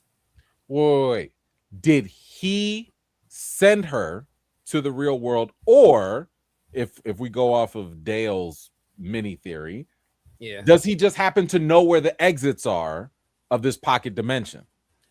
So I put that asterisk at the beginning because with the potential, but he definitely pushed her when she got to the lighthouse. He was like, look, this is the only way. Right. So that was all him. As far as initiating her going there. So he has potential. He has potential. I can't say that he's. Go ahead. No, I was gonna say, I see in the comments people were saying like he caused the earthquakes. I don't think so.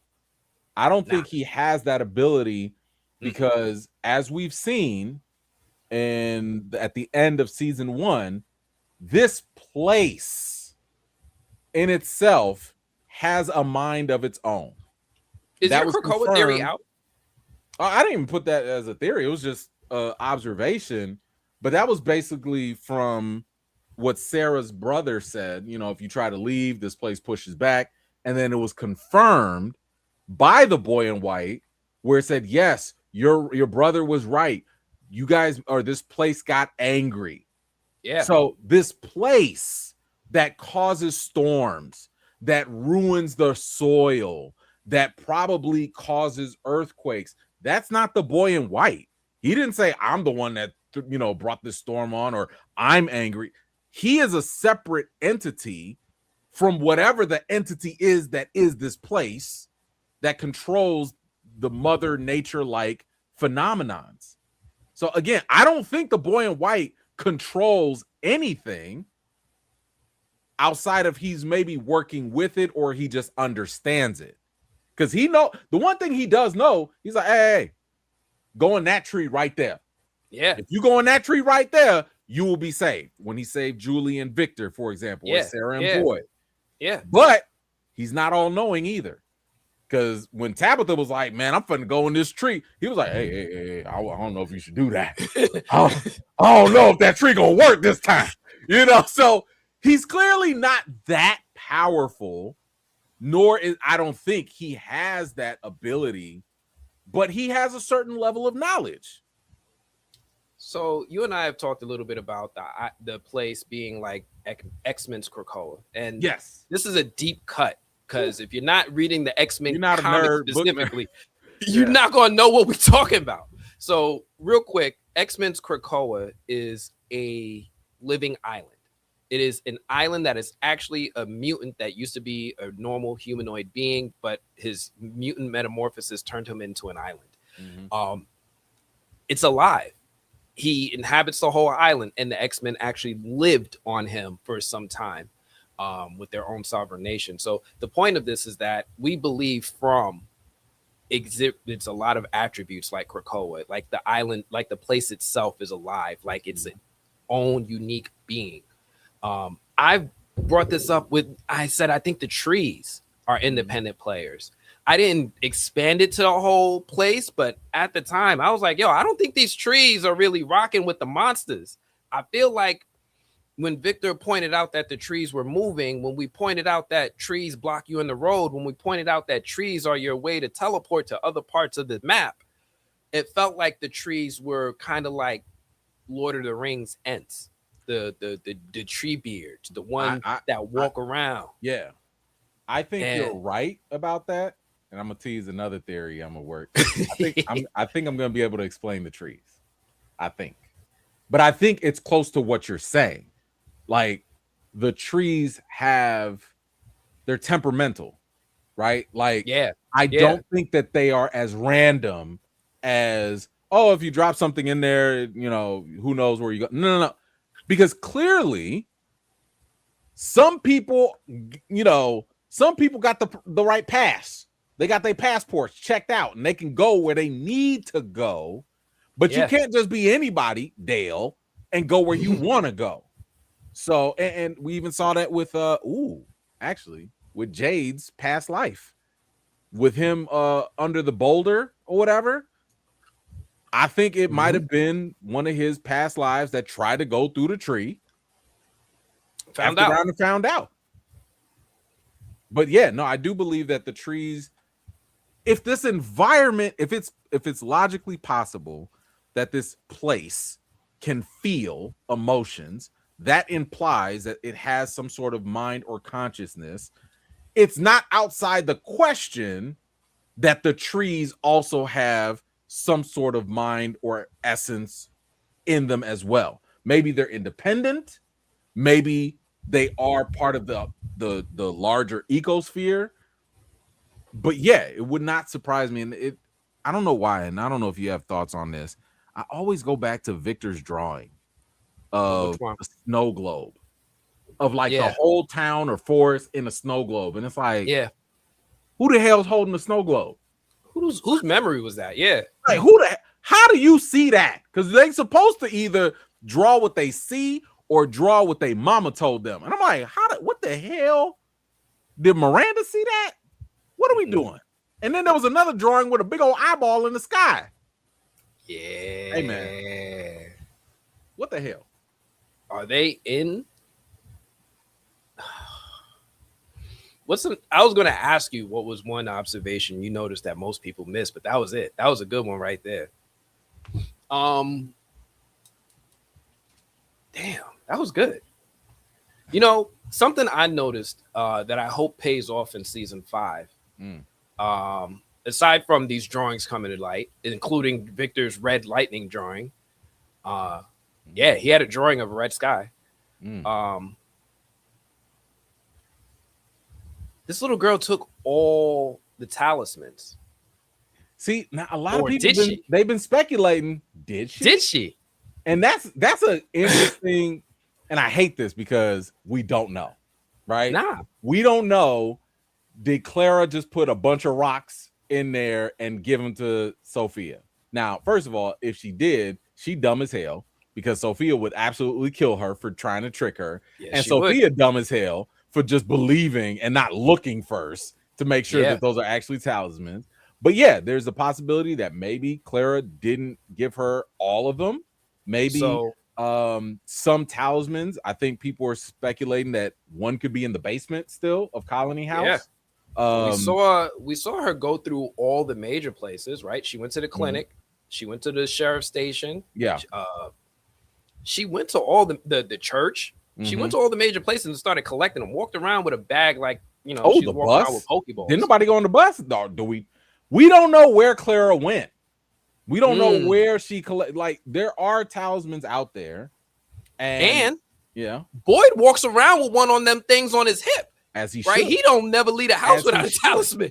And hey, there's still a talisman in the tunnels that Jade and Tabitha left in there. Yeah, they got one. So it's not, you know, now I don't know who crazy enough to go back up in there to go get it, but there are options. And we also don't know where the hell these things are going to end up. Now, I've seen some people say that's probably where the talismans ended up in the cave when Boyd first found them.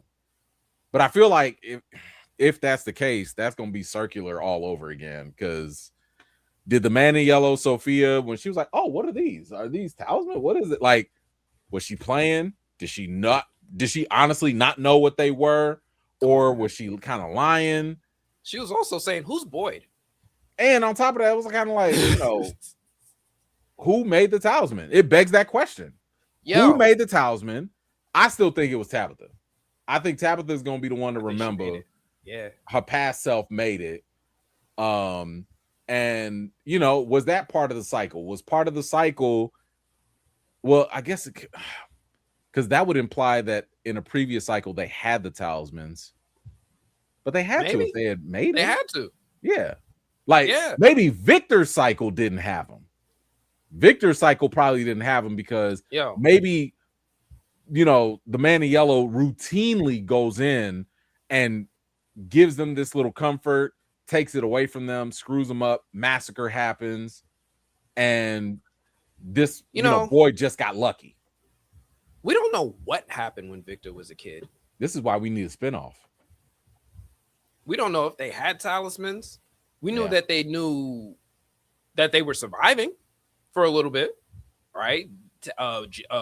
Victor did mention enough to say, hey, I saw when other people started showing up in town when I was a kid. Right. I mean, 40 years have gone by since Victor. I'm just thinking like when Miranda was alive, when he was there with Eloise, when they were there for however long, people lived. And there were people before her. Because remember, before she got there, she was having dreams about the people that were there. That's right. That's right. Do you think the bones are actually helping them? Yeah. Like, but not alive? In the way that stay alive? No. I mean, there were 2 convenient as hell earthquakes while they had the bones. Yes. Convenient, but that could also be as hell. I think that's the place. I think that's FROMTown. I think kind of just like not the bones. Not the bones. Okay. No, I think that's the town. It's like, I really just don't like these monsters, right? They always gnawing at my trees, eating the people that come through. Don't really like these monsters. So I think that's the town doing something independent. I do think that if the kids had the ability, if the bones had the ability, they would have done more. I think they would have done more. I mean, only thing we've seen them do is Ankui, right? They just point at people every once in a while and creep them out. That's all we see. Do you think this is the final cycle?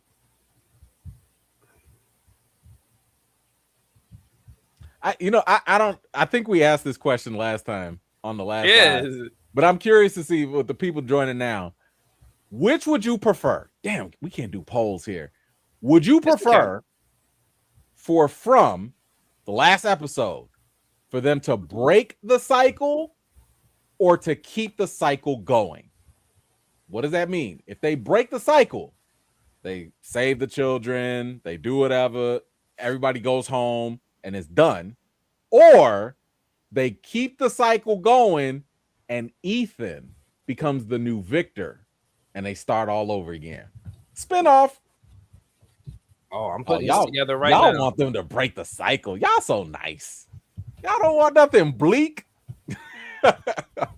Y'all want them to break the cycle. Okay, people want them to break the cycle. Okay. Wow. I just think it would be dark as hell. Because, listen, and I'll give you one other thing to think about. Ethan rarely has been wrong this entire series. When Ethan speaks, it's usually something that will come true.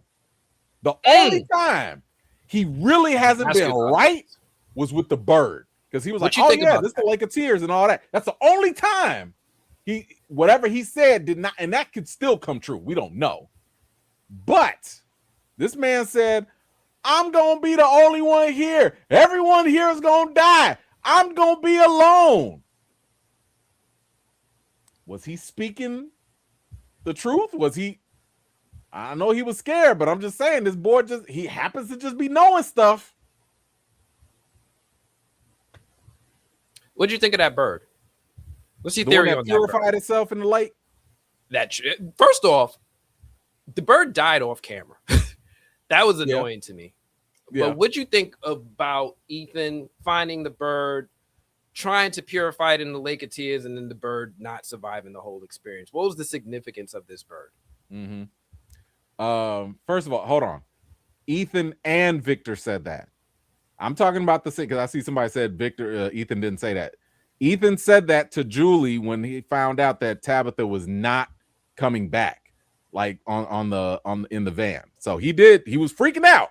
He did say that. But I thought that for one, and I don't know if other people caught this, I was shocked that we just noticed that we ain't never seen no other birds around this place. I was like, wait a minute.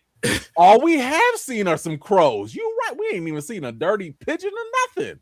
You know, not a robin, a blue jay, a sparrow, nothing. So I thought that was very interesting that that was different. But I think, and I'll throw this back at you. I think what is stuck with me the most is what the hell is up with the Lake of Tears, because we have this situation where we learned in the last episode that the man in yellow can only take the form of people that are dead, that died here. Jim died early. And then Jim just so happened to show up. And the one time this man showed up, he was like, hey, son, how's it going? Can you find me them Lake of Tears?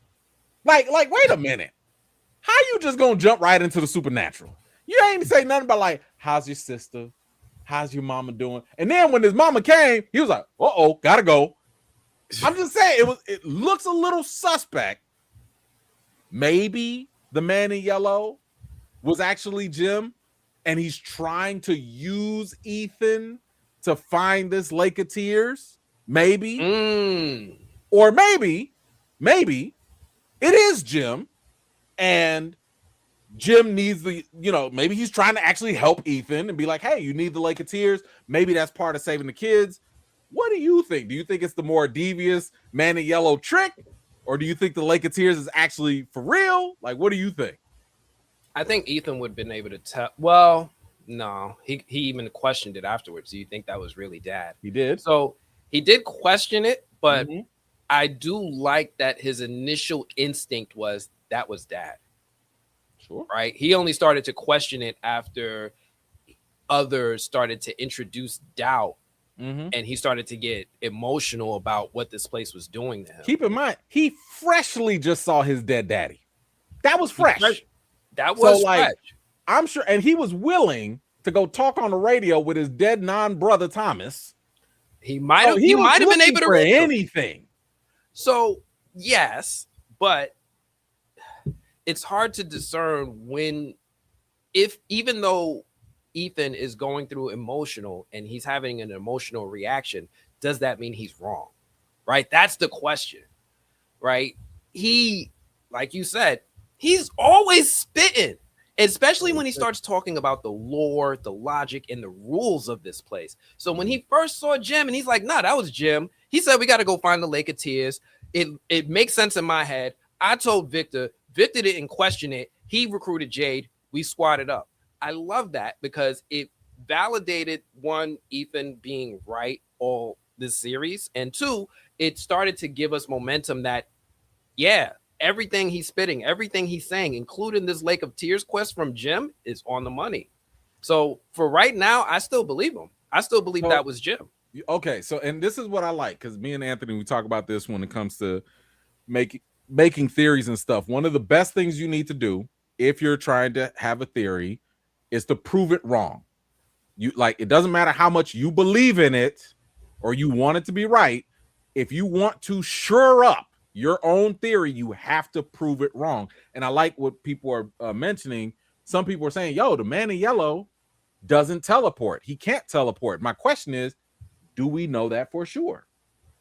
I mean, if you would ask me, Batman a couple times, right? I mean, listen, Batman could do it, but like, if you would ask me, hey, can the man in yellow talk to people's heads and minds? I don't know. Like, if you asked me that in season 3, I would have had no idea. Next thing you know, he's over here like Jackie Chan's boy fighting out, and he's hitting up Sarah in her mind, right? So I don't know, and I guess the only other maybe challenge I would say is that when he popped right up behind Tabitha out of nowhere, and I'm like, man, can he teleport? I don't know what. We know this thing ain't human. He's clearly something. I don't know what he does. Maybe he is a giant spider. Maybe he came down like Spider-Man on the street and we didn't even see him. I don't know. Why not? I don't know. And yes, he did collect gems too. He did mention that as well. So that, again, this is one of the things that frustrates me with From is the fact that there's so much information that is omitted that, like, it leaves a lot of room for possibilities. But it just begs the question, is there an ulterior motive with the Lake of Tears? Is there something there? Because the one thing that we know, if it is true, secret fairies are a thing, right? Because they said the answers are in the beginning or whatever. Yep. And the Lake of Tears has some sort of magical properties. And these magical properties potentially are life-saving. As we saw with the bird and as we saw with Norman, who was on the brink of dying. Yeah. So how does that relate to the children? Or how does that relate to the man in yellow? Because we know he knows some magic.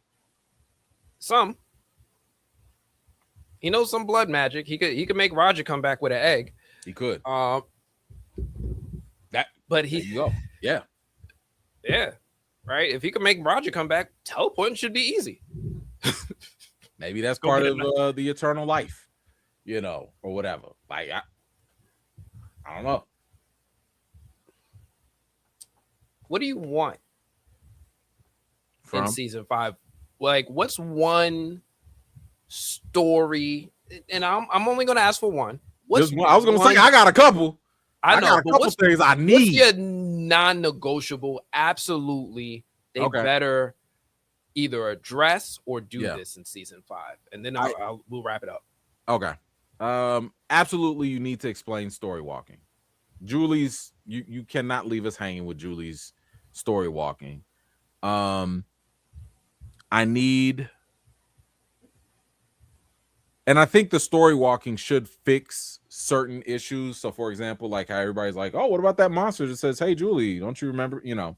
So I think Julie's story walking can tie a lot of things together, especially if you're just like, "Hey, by the way, she's the cause of this, and this," right? I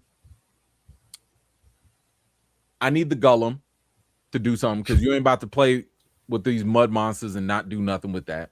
Don't send us off.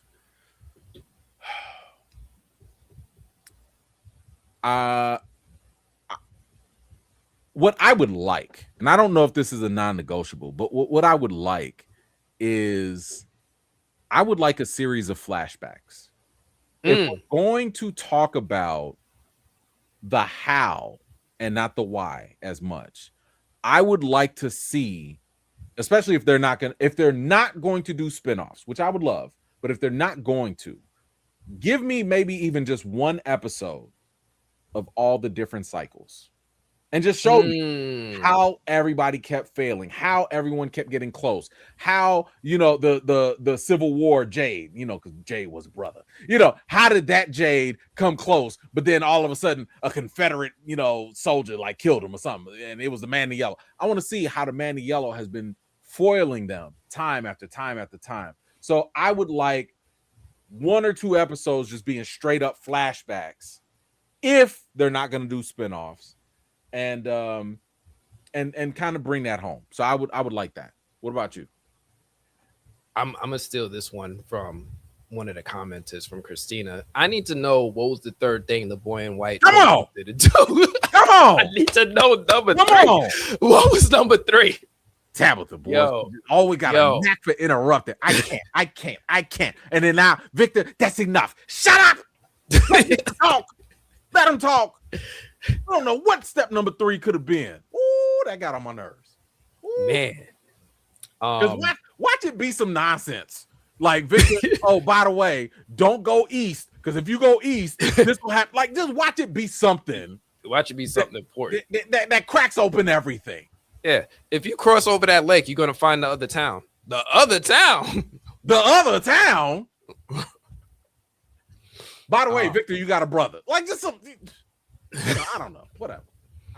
One thing I definitely want to see. I need to see the beginning, like straight up. Sure. No, we got to go all the way back. I need to see Colonial, Jade, and Victor. Yeah, how they relate to the Man in Yellow, and I need to see this sacrifice and how it started. This needs to be answered straight up. That's one of the biggest things I need out of season 5. This whole thing about whether they live or die or get home or not. I'm at this point. You don't even care. I want it to be a good destination, but sure, I have to accept that this has been a journey show. That you're not wrong, but I feel like with I'm a destination guy, right? Yeah. And I explain this to people all the time, the difference between journey and destination. If you're a destination person, the journey can suck. But if the final destination is great, it might justify the bad ride. And then there are other people that love the journey. And if the destination sucks, they'll be like, hey, but it was a good ride, a good experience.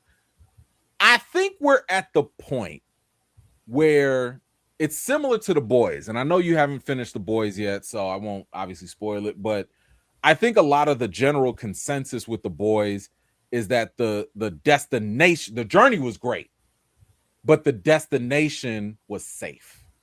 It wasn't bad, but it wasn't great. We didn't feel like it was Game of Thrones, where that was another great journey, but lackluster, destination. I think that From has the potential and the ability and no excuse not to give us not a great ending, but at least a good one, because they got to go out on their own terms. Yep. You don't have the showrunners, kind of like with Game of Thrones, trying to go do something else. But no. Y'all wanted 5 seasons. Y'all got 5 seasons.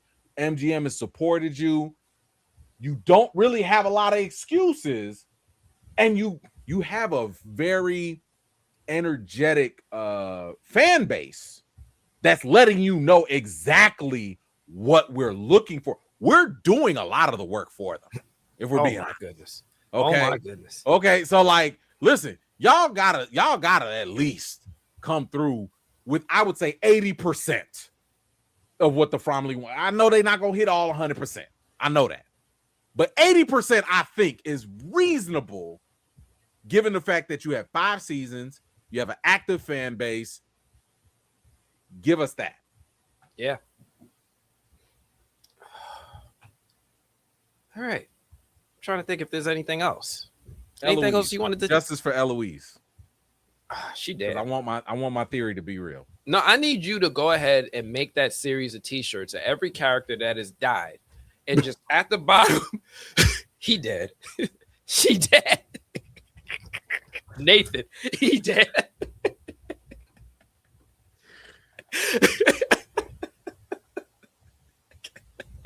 I'll make it for you. Thank you. I'll make it. Thank you. Yeah. Just like you can even like I'll do it. Brady bunch them. Style. I'll do no it Brady bunch them style. across the top of the shirt and just be like, they dead. I got you. I got you. Do you think Donna's a mole?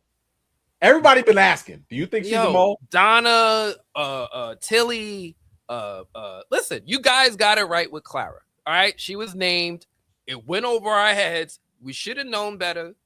I know as a film critic, I feel embarrassed for not pointing out Clara to be more than she was. But nah, man, leave these women alone. No, Donna's not no mole. Tilly's not no mole. From don't care nothing about these women. Have you not seen what they did to Fatima like multiple times? They don't care about these women. Yo, the body violations on out of this crazy. Out of this world. Insane. They made this woman give birth to a monster and then all of a sudden become a monster. Like, they don't care nothing about these women. I was about to make it bad. They don't care about your gender. They don't care about your religion. They don't care about nothing. Oh, I'm gonna say that joke for the dark side. I'm gonna say that joke for the darker comedy. Please. don't. My audience is pure. I know. We don't need all that. You do all that over there. I'm gonna keep the hood over. I'm gonna keep the Bronx in the Bronx. I ain't gonna bring it over. Y'all in the ghetto over there. We in the burbs. We in the Fromley burbs. New Compton. Okay. We in the Fromley burbs. So we nice over here. All right. We got an HOA and everything. Jeez, you don't got to do your own law. All right. Listen, man, this has been fun. I really appreciate doing these with you. Thank you so much for coming on the channel. Thank you for sharing me with your audience. I know there's a lot of you who saw me start off and was like, who the hell is this goofy?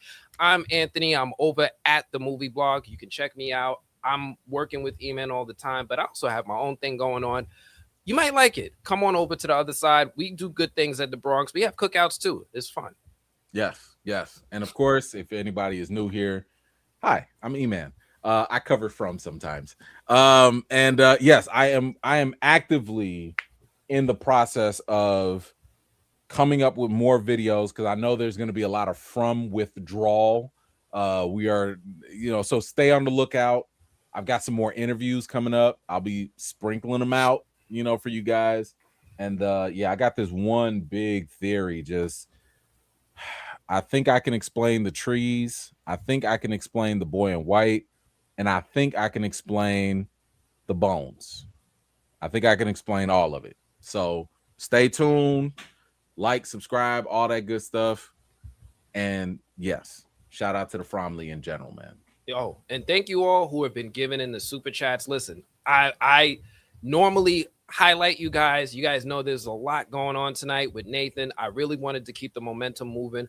I will address all you guys. Thank you all so much. I did see you all. Victor, thank you for joining, becoming a member. DJ Payne, I see you there. Mike Tarns, thank you so much for the $10. Mike, this is one of your people. No, these my people, man. They came through. Yeah, thank you, Mike, coming through. DJ Payne, thank you coming through. Man, you got a good. These the vets. X. Yeah, you know what? I think all of them. I think I might have to owe you. I think I owe you some money, man. All good, brother. You're all good. All right, man. Well, thank you all for coming through. All the super chats. Everybody I didn't get to, thank you all so much. It's been a blast. E-Man, again, thank you. Nathan, thank you for stopping by. For everybody for sticking with us for 2 hours. It's been real. Till next time. Peace.